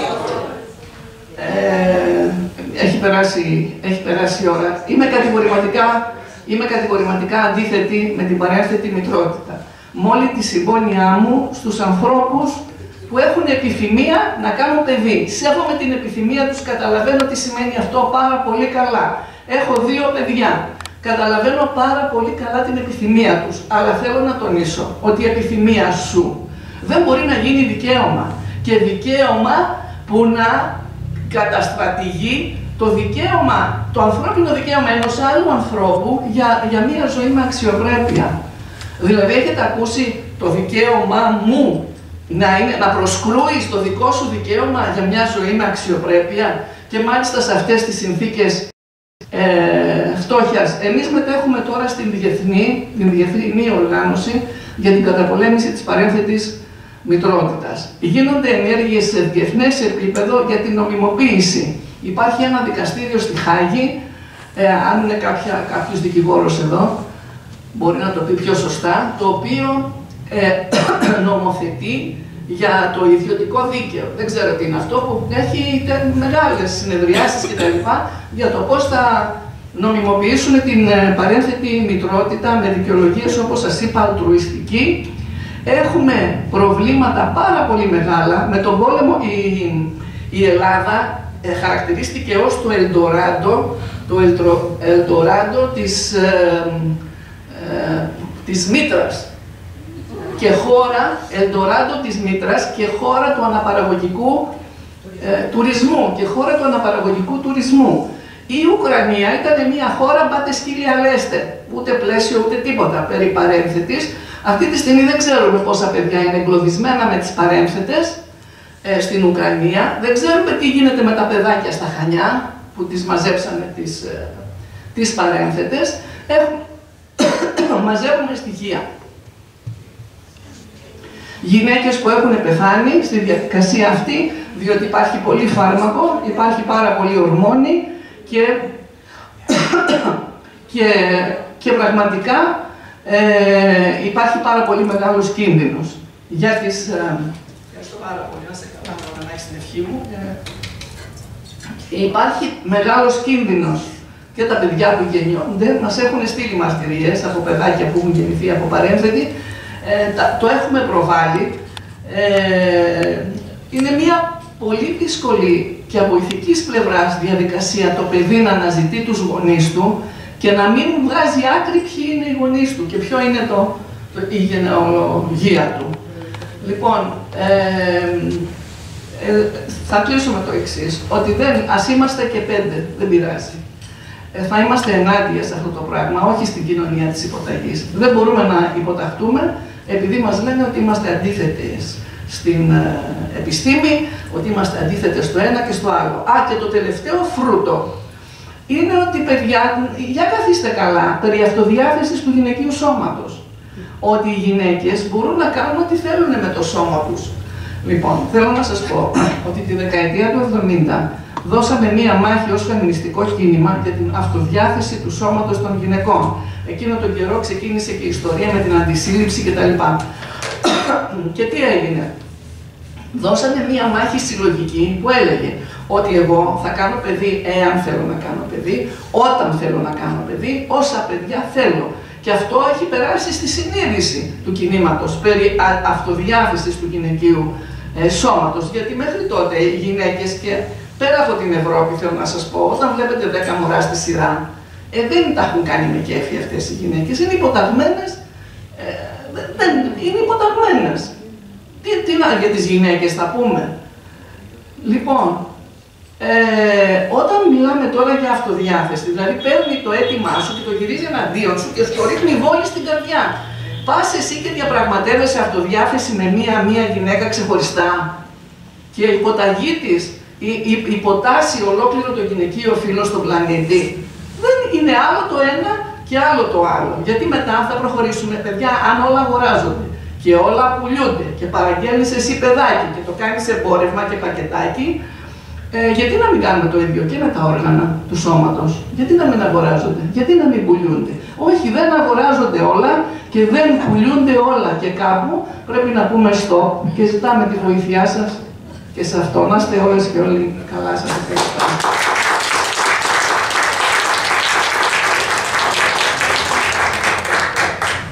Ευχαριστούμε θερμά τη Φωτεινή για την αγωνιστική της ομιλία. Μπορεί να μας προσγείωσε, αλλά σίγουρα ακούγοντάς τη βγήκαμε πολύ πιο χαριτωμένες και αγωνιστικές.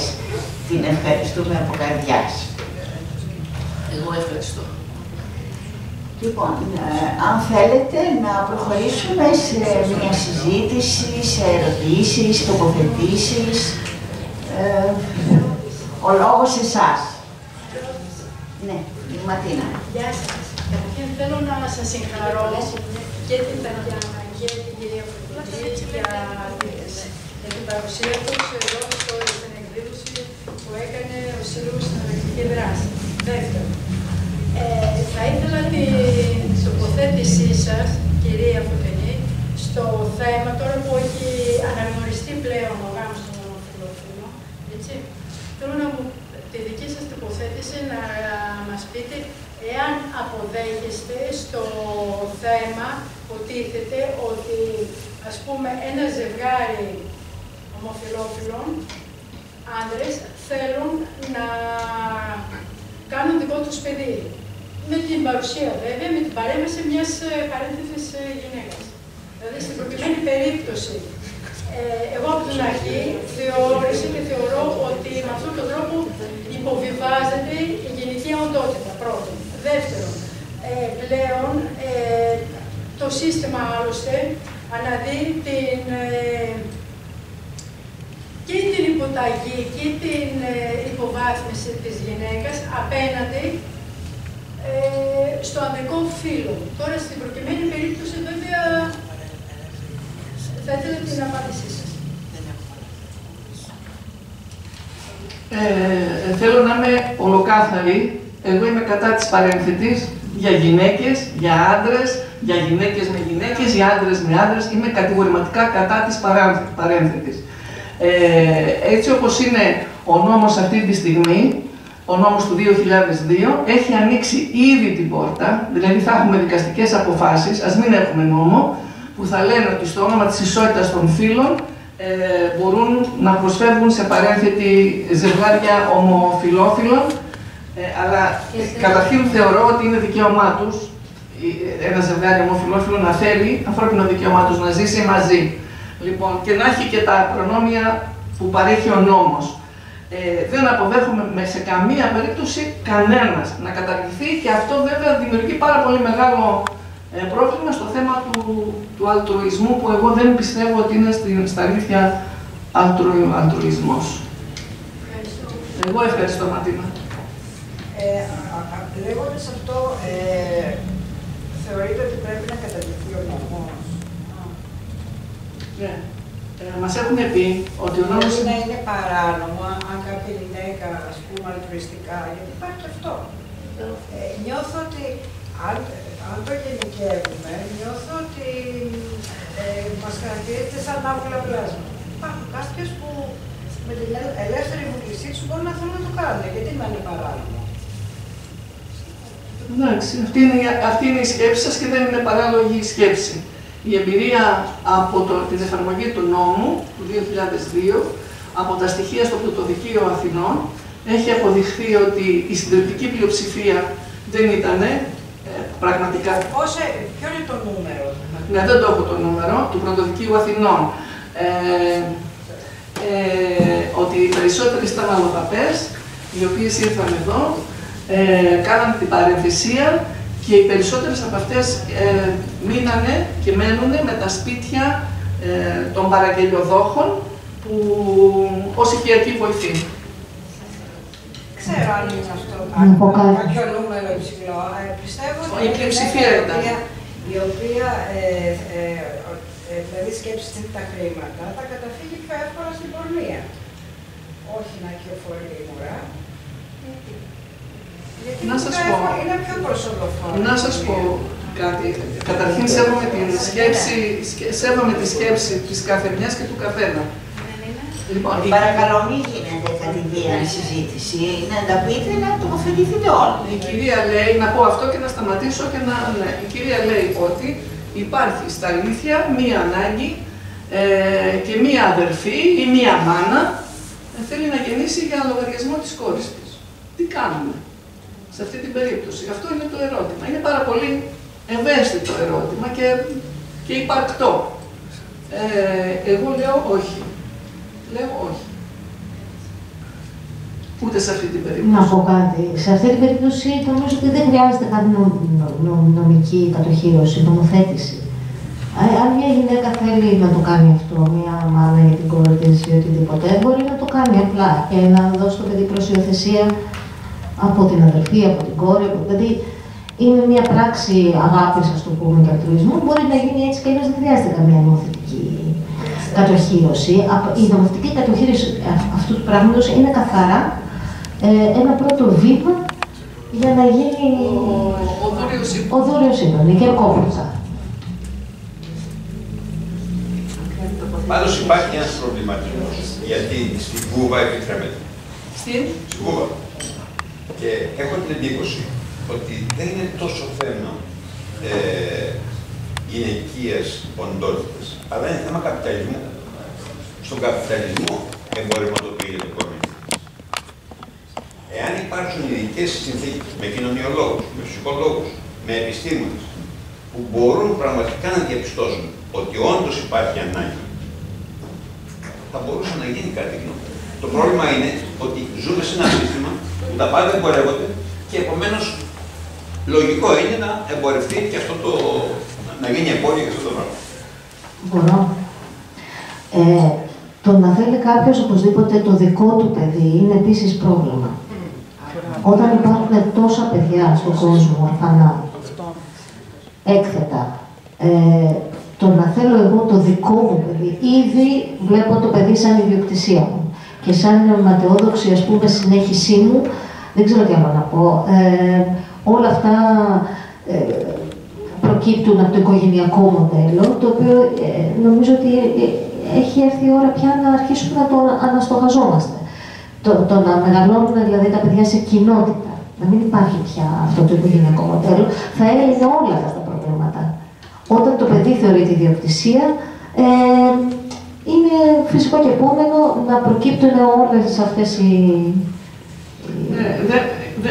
Δεν μπορούμε να χρεώσουμε, κατά τη γνώμη μου, τον καπιταλισμό για όλα. Υπάρχουν και πράγματα που έχουν να κάνουν με τη συνείδησή μας, σαν άτομα. Αυτό τώρα, ότι εγώ θέλω να έχει γαλανά μάτια, θέλω να είναι έτσι, δεν το παραλαμβάνω, υπάρχουν τέτοια θέματα. Έμεινε ίδιος σε δίδυμα, παίρνω το ένα, δεν παίρνω το άλλο. Αυτά είναι ατομική συνείδηση. Εντάξει, ο καπιταλισμός έχει παίξει έναν ρόλο στη διαμόρφωση αυτής της συνείδησης, βέβαια. Ναι. Πάρα πολύ ωραία η συζήτηση και πολύ αγγίζει πολύ δύσκολα πράγματα που σαν γυναίκες, κίνημα, φεμινισμοί πολλαπλών αποχρώσεων δεν μπορούμε πια να τα βάζουμε κάτω από το χαλί. Η ερώτηση που έγινε προηγουμένως είναι μια πάρα πολύ ενδιαφέρουσα και στην καρδιά και της δικής μας της αντίληψης ερώτηση. Η απάντηση, νομίζω ότι η Τατιάνα το είπε πάρα πολύ επιγραμματικά και πολύ κέρια, η απάντηση είναι και ψυχολογική, ψυχαναλυτική, είναι και πολιτική, και θα πω μετά μια κουβέντα και στη παρατήρηση του Μάκη, είναι επίσης και ένα ζήτημα που αφορά τον τρόπο με τον οποίο μεγαλώνουμε, αναγνωρίζοντας ότι ο φόβος του θανάτου μας μπορεί να διαλυθεί μόνο όταν κουνήσουμε ένα δικό μας παιδί στην αγκαλιά. Δικό μας κιόλας. Γιατί εγώ στα μάτια του θα δω τα μάτια της μάνας μου, που είδε τα μάτια της γιαγιάς της, που είδε τα μάτια της προγιαγιάς της. Η αλυσίδα των ανθρώπων δεν μπορεί να συνεχίζεται με αυτούς τους όρους. Εάν δεν αντιληφθούμε ότι οι οικογένειες δεν είναι μόνο αυτές στις οποίες βρισκόμαστε, αλλά και αυτές που δημιουργούμε πέρα από την βιολογική δυνατότητα, παύλα προδιάθεση, αλλά και κάθε επιλογή, έχουμε κάνει μια τρομακτική οπισθοδρόμηση. Το ζήτημα της παρενθεσίας δεν εμφανίζεται ξαφνικά στον καπιταλισμό. Σε μορφές, ας πούμε, της πρώιμης νεωτερικότητας, είναι το κλασικό παράδειγμα του άντρα, που συνήθως αυτός είχε το θέμα, ο οποίος δεν μπορεί να κάνει παιδί, αλλά έχει μια νέα γυναίκα και του έχουν κρεβάσει τα κουδούνια στο χωριό, διότι γυναίκα χωρίς παιδί και από τέλος πάντων σε αυτές τις κοινωνίες σημαίνει ότι ο άντρας δεν μπορεί να επιτελέσει το ρόλο του. Ήταν συχνό το φαινόμενο, βρίσκαμε ένα ανταπρατισμένο αρσενικό, το οποίο βάδευε το γερό θηλυκό και μετά από 9 μήνες, υπήρχαν και οι αποδείξεις, ας πούμε, η πιστοποίηση της αρενοπότητας και η πιστοποίηση της μητρικής, ας το πούμε, επιτέλεσης από τη μεριά της γυναίκας. Αυτά έχουν καταγραφεί στη λογοτεχνία, σε τραγούδια. Θέλω να πω, μην κοιτάμε μόνο την ειδησιογραφία. Η λογοτεχνία, η τέχνη εν γέννη, έχει την ικανότητα να διατηρεί σε διαστρωματώσεις μια σειρά από παλαιότερου τύπου κοινωνικές συνθήκες. Αντίστοιχα, ήταν πάρα πολύ συνηθισμένο και στα Βαλκάνια, οπωσδήποτε εγώ έχω υπόψη μου νησιά του Βόρειου Αιγαίου, όπου ο άντρας φρόντιζε μαζί με τη γυναίκα του, πέρανε μια παρακόρη, ψυχοκόρη, έτσι, με την οποία επίσης δεν ήταν βιασμός και ήταν αυτοδιάθεση της κοπελίτσας, έτσι, 13-14. Λοιπόν, η κοπελίτσα λοιπόν γεννούσε το μωρό των αφεντικών της και έμενε εκεί ως παραμάνα, παραδουλεύτρα, παρά κλπ. Και συνήθως έπαιρνε και το προσωνύμι θεία, έτσι. Ήταν λιγότερο σκληρές δηλαδή εκείνες οι κοινωνίες από τις σημερινές. Αυτό που περιγράφει Άτου είναι ακριβώς αυτό το πράγμα, είναι η δυστοπία του σήμερα. Και σε σχέση με το θέμα της παρενθεσίας, να δούμε λίγο και την πραγματικότητα. Ποιους αφορά η παρενθεσία? Ξέρετε πόσο είναι η χαμηλή ταρήφα, έτσι. Είναι 50.000 η χαμηλή ταρήφα. Επειδή ενδιαφερόμαστε, μήπως το ψάξουμε λίγο. Δεν μπήκα σε θεωρητικές αναλύσεις από γνωστές και αγαπημένες συντρόφισσες κλπ. Μπήκα απευθείας στο θέμα της παρενθεσίας και έκτοτε μου έρχονται τρομακτικές διαφημίσεις από παντού. Οι διαφημίσεις που έρχονται από Ουκρανία λένε το εξής, από κλινικές. Λοιπόν, λένε ότι μην κοιτάτε τις ειδήσεις που σας τονίζουν τη δύσκολη κατάσταση στην οποία βρίσκεται η χώρα μας κλπ. Εμείς έχουμε εξασφαλισμένες τις γυναίκες μας, το εμπόρευμα, έτσι, το έχουμε εξασφαλισμένο, ζουν σε ιδηλιακό περιβάλλον, μακριά από την αρχή του πολέμου, χωρίς άγχος, έχουν απόλυτη ιατρική φροντίδα και θα μπορέσουν να κυοφορήσουν και να σας χαρίσουν το παιδί που ονειρεύεστε. Δηλαδή, οι τύποι είναι σε πόλεμο, έτσι, και υπάρχουν κάποιες νησίδες στις οποίες τα εργοστάσια εξακολουθούν να κάνουν τη δουλίτσα τους. Ναι. Λοιπόν, η Ελλάδα είναι όντως η πλέον δημοφιλής χώρα τουρισμού, παιδοτουρισμού, να το λέμε κάπως έτσι, ή μητροτουρισμού, να το λέμε από τη μήτρα, μητροτουρισμού, στην Ευρώπη. Βέβαια, έχει λίγο και από τις βαλτικές χώρες έτσι τους ανταγωνισμούς, γιατί οι άλλοι έχουν ρίξει την ταρήφα. Μιλάμε λοιπόν για 40-50 χιλιάρικα. Στη Γεωργία των Ηνωμένων Πολιτειών η ταρήφα είναι 150 χιλιάρικα. Βρείτε μου εσείς κάποιον αλβισμό σε αυτή την ιστορία και βρείτε μου επίσης και την πρόσβαση των φτωχών σε αυτό το εμπόρευμα. Δεν είναι κάτι που μπορούμε να το αγοράσουμε σε καμία περίπτωση. Ξεφεύγει. Εδώ γίναμε προορισμός φτηνής εξωσωματικής. Φτηνή εξωσωματική ήταν γύρω στα 5-6 χιλιάρικα πριν από 10 χρόνια.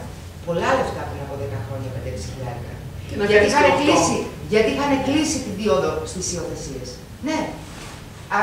Για να κοιτάμε δηλαδή ότι το επιχείρημα που λέει κάντο νόμιμο γιατί αλλιώς το παράνομο θα ανθίσει, λάθος. Στον καπιταλισμό μπορούν να ανθίσουν ποιος Μάο και Κοραφέξαλα. Στον καπιταλισμό είναι που μπορούν να ανθίσουν 1000 δηλητηριώδη λουλούδια ταυτόχρονα.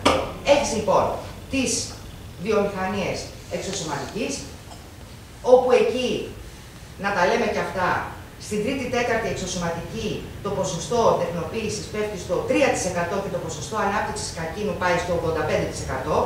Και υπάρχουν γιατροί οι οποίοι κάνουν στην ίδια γυναίκα 5 και 6 και 7 εξωσωματικές. Έτσι. Ναι. Και δεν αναρωτιόμαστε, μάλλον έχουμε μεγαλώσει έτσι τις γυναίκες μας, και σαν γυναίκες και σαν κοινωνία, που ο σκοπός αγιάζει τα μέσα. Δεν αναρωτιόμαστε αν η γυναίκα που νοσήσει από καρκίνο θα δει το παιδάκι της που το έκανε με εξωσωματική και με τόσες λίγες δυσκολίες να κλείνει τα 2 του χρόνια. Η άλλη, η μάνα, έχει κάνει κρυογονική στα οάρια της κόρης που έπαθε καρκίνο, γιατί θέλει να της προσφέρει ένα παιδί. Η κοπελιά όμως μπορεί να μην ζήσει να δει τη μάνα να γεννάει το παιδί της.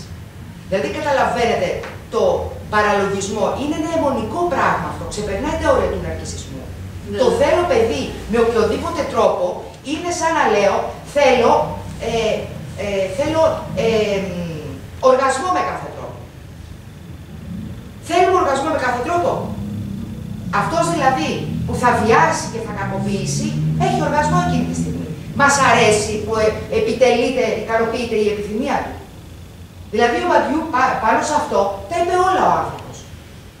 Δηλαδή αυτό το πράγμα το θέλω με οποιοδήποτε τίμημα, είναι ο θρίαμβος, όχι του ατομικισμού, είναι ο θρίαμβος μιας άλλου τύπου εχθρικής προς εμάς ανθρωπινότητας, που έχει την μορφή, το είδος, έτσι, από τα αρχαία του ανθρώπου, αλλά δεν έχει τίποτα από όλη εκείνη την ψυχοδιανοητική οντότητα που έχουμε συνηθίσει να λέμε άνθρωπος. Λοιπόν, δεν μπορούμε να γίνουμε όλοι, και να σας πω και κάτι, δεν χρειάζεται να γίνουμε κιόλας μανάδες. Έτσι έχουμε, ανήψια έχουμε, κάνουμε μαθήματα, έχουμε τους μαθητές μας, έχουμε γειτονόπουλα, μια χαρά εκπληρώνουμε μια σειρά, ας πούμε, από τέτοιου τύπου επιθυμίες. Το ανεφόρον είναι τρομακτικό. Είναι τρομακτικό γιατί κάποια στιγμή αυτά που περιγράφει στη Θεραπενίδα θα τα δούμε να συντελούνται στην πόρτα μας. Δεν θα πηγαίνουμε πια στην Ουκρανία. Θα γνωρίζουμε ότι μια κοπελιά από την απέναντι πολυκατοικία εξαφανίστηκε για ένα χρόνο. Της γίνανε οι εξετάσεις, ελέγχθηκε με τη βούλα, το ζώο είναι γερό. Το ζώο είναι γερό. Ναι. Φροντίστηκε και γύρισε και αγόρασε, ξέρω εγώ, ένα αυτοκίνητο. Και πάντα το πρόβλημα είναι τα πελατάκια. Δεν είναι. Αυτή. Παραγγέλνω εδώ. Ναι, τα πελατάκια.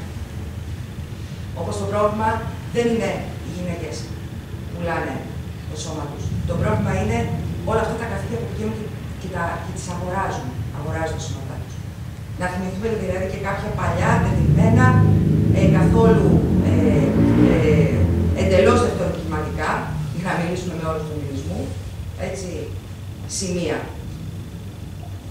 Δεν ανακαλύπτουμε πάντα από την αρχή καινούργια καιρό. Υπάρχει εδώ μας περιμένει.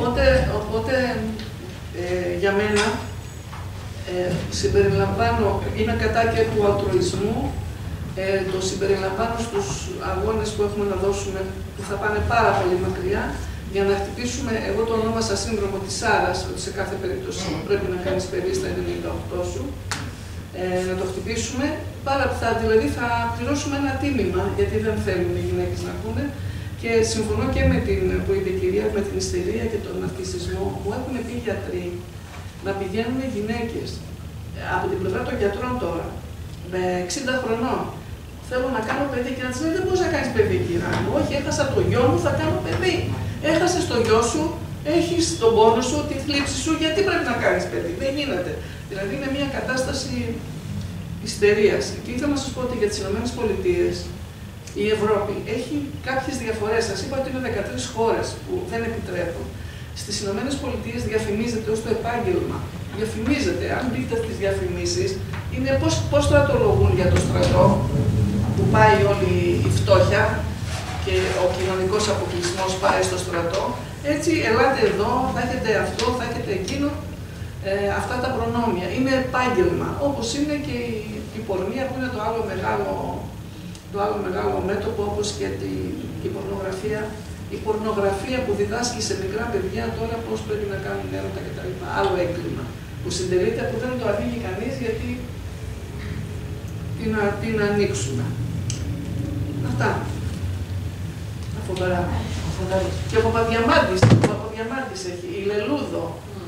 Η Λελούδο δεν είναι το κομμάτι. Υπάρχει στην λογοτεχνία πολύ φοβερή. Εγώ θα ήθελα να βάλω μία άλλη διάσταση, μία σκέψη που τώρα θα μοιραστώ μαζί σας, που μπορεί να μην έχω καταλήξει, αλλά που μπορεί να υπάρχει στο μυαλό μου. Ο καπιταλισμός αυτή τη στιγμή αναπτύσσεται στις πόλεις, στις μεγαλοπόλεις του. Βέβαια, η παραγωγή συνεχίζει να βρίσκεται στην ύπαιθρο, στα χωριά, ο πρωτογενής τομέας και τα εργοστάσια, αλλά οι υπηρεσίες και το ανθρώπινο δυναμικό συγκεντρώνεται σε μεγαλοπόλεις. Το βλέπουμε πολύ καθαρά στην Ελλάδα, το βλέπουμε και σε άλλες χώρες του πλανήτη. Αυτή η πόλη ως δομή, προσωπικά θεωρώ ότι δεν είναι σύμφωνη με την, να το πούμε έτσι, με μια ανθρώπινη φύση. Δηλαδή, ο άνθρωπος μέσα σε μια τέτοια μεγαλούπολη υποφέρει. Ούτε έχει επαφή με τη φύση, ούτε έχει επαφή με την κοινότητα γύρω του, έχει χαθεί και έχει γίνει υποκείμενο που λατρεύει μόνο τον εαυτό του. Νομίζω τώρα πως ο καπιταλισμός έχει φτάσει σε ένα σημείο, σε αυτές τις πόλεις η ζωή να γίνεται ανυπόφορη. Τα προβλήματα και οι κρίσεις του καπιταλισμού να είναι αλλεπάλληλες και αυτά να επηρεάζουν την ψυχολογία του ατόμου. Και το άτομο όταν έχει επηρεαστεί τόσο πολύ ψυχολογικά να σκέφτεται πως, πως δεν βρίσκει την κατάλληλη στιγμή για να αναπαραχθεί και να μεταφέρει, όπως είπαμε και προηγουμένως και όπως συζητάμε εδώ, τον εγωισμό του, την εγωμανία του στον επόμενό του και να διατηρηθεί και ο ίδιος. Και ότι ίσως αυτό το μέτρο να είναι και ένας τρόπος για να μπορέσει να αναπαραχθεί και το ίδιο το σύστημα. Βλέπουμε πολλές κοινωνίες αυτή τη στιγμή, τις δυτικές κοινωνίες, να βρίσκονται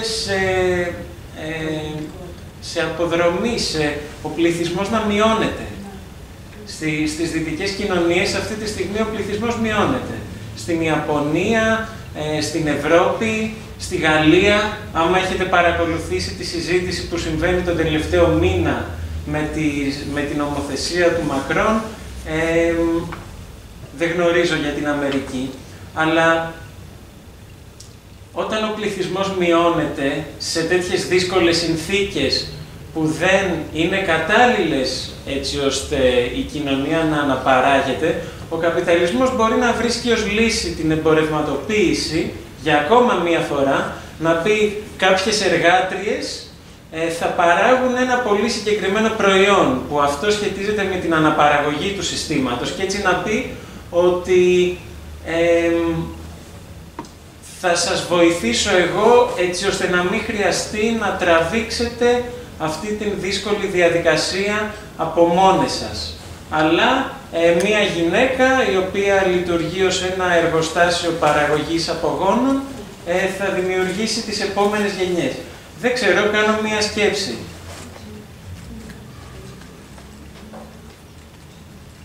Που είναι φρικτή. Είναι, σίγουρα. Γιατί δεν έγινε στη Γερμανία αυτό με το Χίτλερ? Δεν βάζανε τις κοπέλες να έχουν στρατιώτες.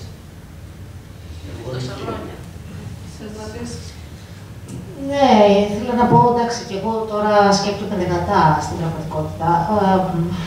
Δεν έχω μία απάντηση συγκεκριμένη σε αυτό που λες, στη σκέψη σου. Απλά θέλω να την προεκτείνω λιγάκι τη σκέψη σου και να πω ότι αυτό που παρατηρούμε στην πραγματικότητα στον καπιταλισμό είναι ότι δεν νοιάζεται να ανανεώσει τους πόρους, ούτε τους ανθρώπινους. Δηλαδή, μια τέτοια σκέψη είναι μια δυστοπική σκέψη, θα μπορούσε να ταιριάζει σε ένα περιβάλλον δυστοπικό που είναι ήδη του καπιταλισμού, όμως δεν νομίζω ότι συνάδει με την συμπεριφορά του συστήματος. Γιατί το σύστημα αυτό εξαντλεί τους πόρους χωρίς να νοιάζεται να τους ανανεώσει και αυτό είναι και η αγριότητά του και ίσως και ο λόγος της αυτοκαταστροφής του κάποια στιγμή, ελπίζουμε. Βέβαια, αν αυτοκαταστραφεί για αυτό το λόγο, θα έχει πάρει μαζί του και όλο τον πλανήτη πρώτα και όλη την ανθρωπότητα. Το δημογραφικό πρόβλημα είναι αποτέλεσμα του καπιταλισμού. Είναι απορροή δηλαδή του καπιταλισμού. Ακριβώς για αυτόν τον λόγο, επειδή εξαντλεί τους πόρους και τους ανθρώπινους και εξαντλεί την ενέργεια και τον χρόνο των ανθρώπων που πλέον σκλαβιάζουν απανταχού στον πλανήτη, δεν εργάζονται, είναι σκλάβοι και κάθε διεκδίκηση που παλιά ήταν μια μετριοπαθής διεκδίκηση έχει αναχθεί πλέον σε αγώνα ζωής εξουθενωτικό. Με αποτέλεσμα να μουδιάζουν τα κινήματα, να μην βλέπουν πια πώς να ανταποκριθούν σε αυτό το τεράστιο, τερατώδη εχθρό που βλέπουν μπροστά τους. Εγώ όμως θέλω λίγο μια αισιόδοξη νότα να βάλω σε αυτή τη μαυρίλα που περιγράφω παρόλα αυτά, ότι νομίζω ότι αυτά είναι όλα σημάδια της κατάρρευσης αυτού του συστήματος. Δεν ξέρω πόσα χρόνια, δεν ξέρω αν θα είναι σε 300 χρόνια, αν θα είναι σε...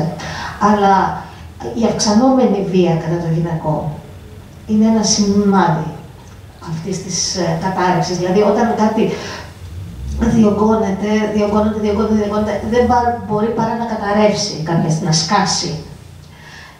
Η αυξανόμενη βία κατά των γυναικών είναι ένα σημάδι, γιατί η βία κατά των γυναικών είναι δομικό στοιχείο του καπιταλιστικού συστήματος, του πατριαρχικού καπιταλιστικού, παύλα καπιταλιστικού συστήματος. Και το γεγονός ότι έχει αυξηθεί τόσο πολύ τις τελευταίες δεκαετίες. Φαίνεται κιόλας. Ναι. Να φαίνεται πάρα. Ναι, τώρα φαίνεται και ειδικά από την πανδημία, όπως πολύ καλά, ας πούμε, ναι, ανέδειξες. Και μετά.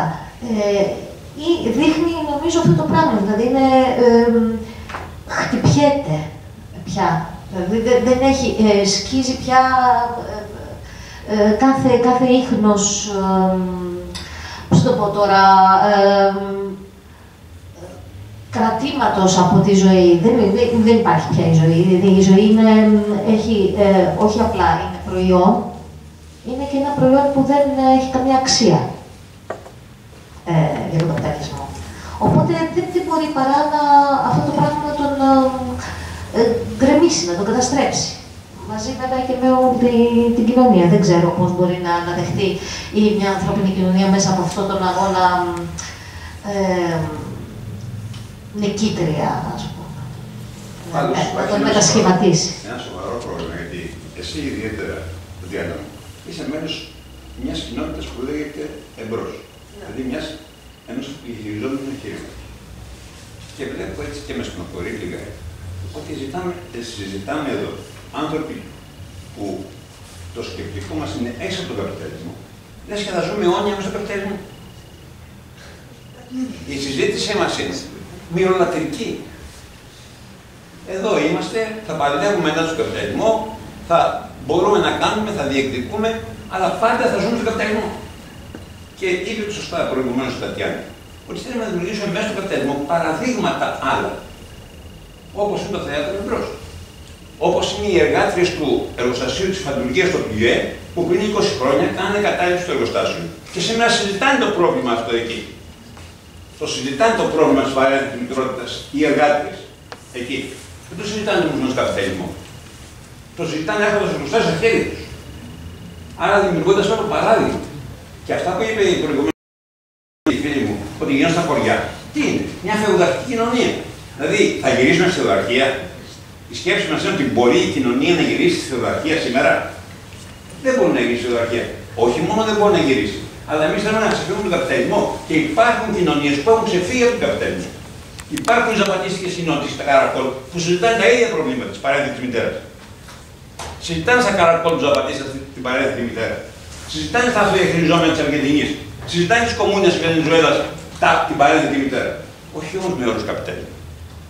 Δεν μπορώ να φανταστώ ότι θα είμαστε μια κοινωνία που θα σκεφτόμαστε τι κάνουν τον καπιταλισμό. Αν σκεφτόμαστε τι κάνουν τον καπιταλισμό, γιατί να υπάρχει το εμπρός. Να πάμε να κάνουμε ένα θέατρο εμπορικό. Γιατί να υπάρχει βιομένη. Να πάμε να κάνουμε εργοστάσια βιομηχανικά. Γιατί αυτά θέλει ο καπιταλισμός. Εμείς θα αναπαράγουμε αυτό που θέλει ο καπιταλισμός. Ό,τι συμβαίνει, συμβαίνει. Ότι θα το αντιπαλέψουμε, θα το επαλέψουμε. Το γυναικείο κορμί γίνεται, και επιμένω σε αυτό, αντικείμενο αγοραπολισίας εξαιτίας του καπιταλισμού. Γίνεται εξαιτίας της φεουδαρχίας που πήγε στα χωριά. Των μαγισσών της φεουδαρχίας στην Ευρώπη. Οι μάγισσες δεν ήταν φαινόμενο που έπεσε τον ουρανό. Ένα φεουδαρχικό σύστημα ταξικότατο. Θα ζούμε αιώνιες στις ταξικές κοινωνίες, θα σκεφτόμαστε πάντα με όρους ταξικότητας. Τι κάνει η αισιοδοξία που βγάζουμε. Άρα, όταν μιλάμε για αυτοδιαχειριζόμενες κοινωνίες, όταν μιλάμε για εργοστάσια που αυτοδιαχειρίζονται, όταν μιλάμε για αυτονομίες, δεν μπορούμε εμείς να κάνουμε μια αυτονομία. Και όπως λέει η αιρετή, ναι, να χαιρόμαστε τα παιδιά της γειτονιάς. Δεν είναι κακό. Αλλά το θέμα της παρένθετης θα μπει σε άλλους όρους πλέον. Τώρα βέβαια το συζητάμε με όρους καπιταλισμού. Δεν ξέρω αν θα είναι παρένθετη ή οποιοδήποτε άλλος. Αλλά αυτό που είπε η Άσπα, ότι θα πρέπει να έχει την ελευθερία η γυναίκα. Ναι, αλλά στον καπιταλισμό είναι επικίνδυνη αυτή η ελευθερία. Γιατί πάντα υπάρχει το κέρδος. Και το κίνητρο του κέρδους είναι πολύ πιο ισχυρό από το κίνητρο της ελευθερίας, το ξέρουμε αυτό το πράγμα. Με αυτή την έννοια λέω μήπως μπορούμε να σκεφτούμε παραδείγματα και αναπαραγωγής μέσα από μια αυτονομία, μέσα από μια μορφή αυτοδιαχείρισης. Εγώ, επειδή ξέρω και το έχω ζήσει πάρα πολύ, ότι συζητιέται το θέμα αυτό, συζητιέται να δεις, στο Ροζάριο. Υπήρχαν 3 θέματα για τη σχέση των φίλων στα αφιλεγυριζόμενα εργοστάσια. Εσείς τι λέτε, ότι συζητάνε με όλους τους, συζητάμε εμείς εδώ? Σαφώς όχι. Γιατί έχουν τα εργοστάσια στα χέρια τους. Γιατί αποφασίζουν οι ίδιοι για τα πάντα. Άρα οι όροι ψυχολογικοί, συναισθηματικοί, κοινωνικοί, ιδεολογικοί έχουν αλλάξει. Εμείς εδώ τώρα συζητάμε τόση ώρα ότι θα είμαστε αιώνιοι στο καπιταλισμό. Μα δεν θα είμαστε αιώνιοι. Ήδη έχουν ξεκινήσει πράγματα που είναι έξω από τον καπιταλισμό. Λίγα, μικρά, αλλά έχουν ξεκινήσει. Και εντός του καπιταλισμού όμως χρειάζεσαι κάποιες νίκες. Που θα ανοίγουν δρόμους, που θα εμπνέουν τον κόσμο, δεν είναι μάταιοι πάλι. Θοδωρή, μου θύμισε σε έναν νέο καταμερισμό της εργασίας. Είναι output ακριβώς, ότι αυτοί εδώ οι δούλοι, αυτές εδώ οι φούρνοι, θα ξεφουρνίζουν μωρά. Δεν θέλω ούτε να το σκεφτώ. Το δημογραφικό εγώ το έχω βγάλει τελείως από τον νόμο, δεν με απασχολεί καθόλου, δεν με νοιάζει. Λοιπόν, αν λιγοστεύουμε, υπάρχουν δισεκατομμύρια, πόσα δισεκατομμύρια είμαστε στον πλανήτη αυτή τη στιγμή, παιδιά που λιμοκτονούν και πεθαίνουν από την πείνα, και ό,τι λένε περί δημογραφικού είναι για να αυξήσουν τη σκλαβιά των γυναικών. Τώρα, επειδή η Τατιάνα μίλησε για μια νέα πνευματικότητα, θέλω να σας πω ότι συμφωνώ απολύτως. Είμαστε στην εποχή της επιστροφής της θήλιας αρχής. Λοιπόν, υποτάχθηκε μία φορά, έχει τεράστια ευθύνη για την υποταγή της μέσα από τα συστήματα όλα αυτά.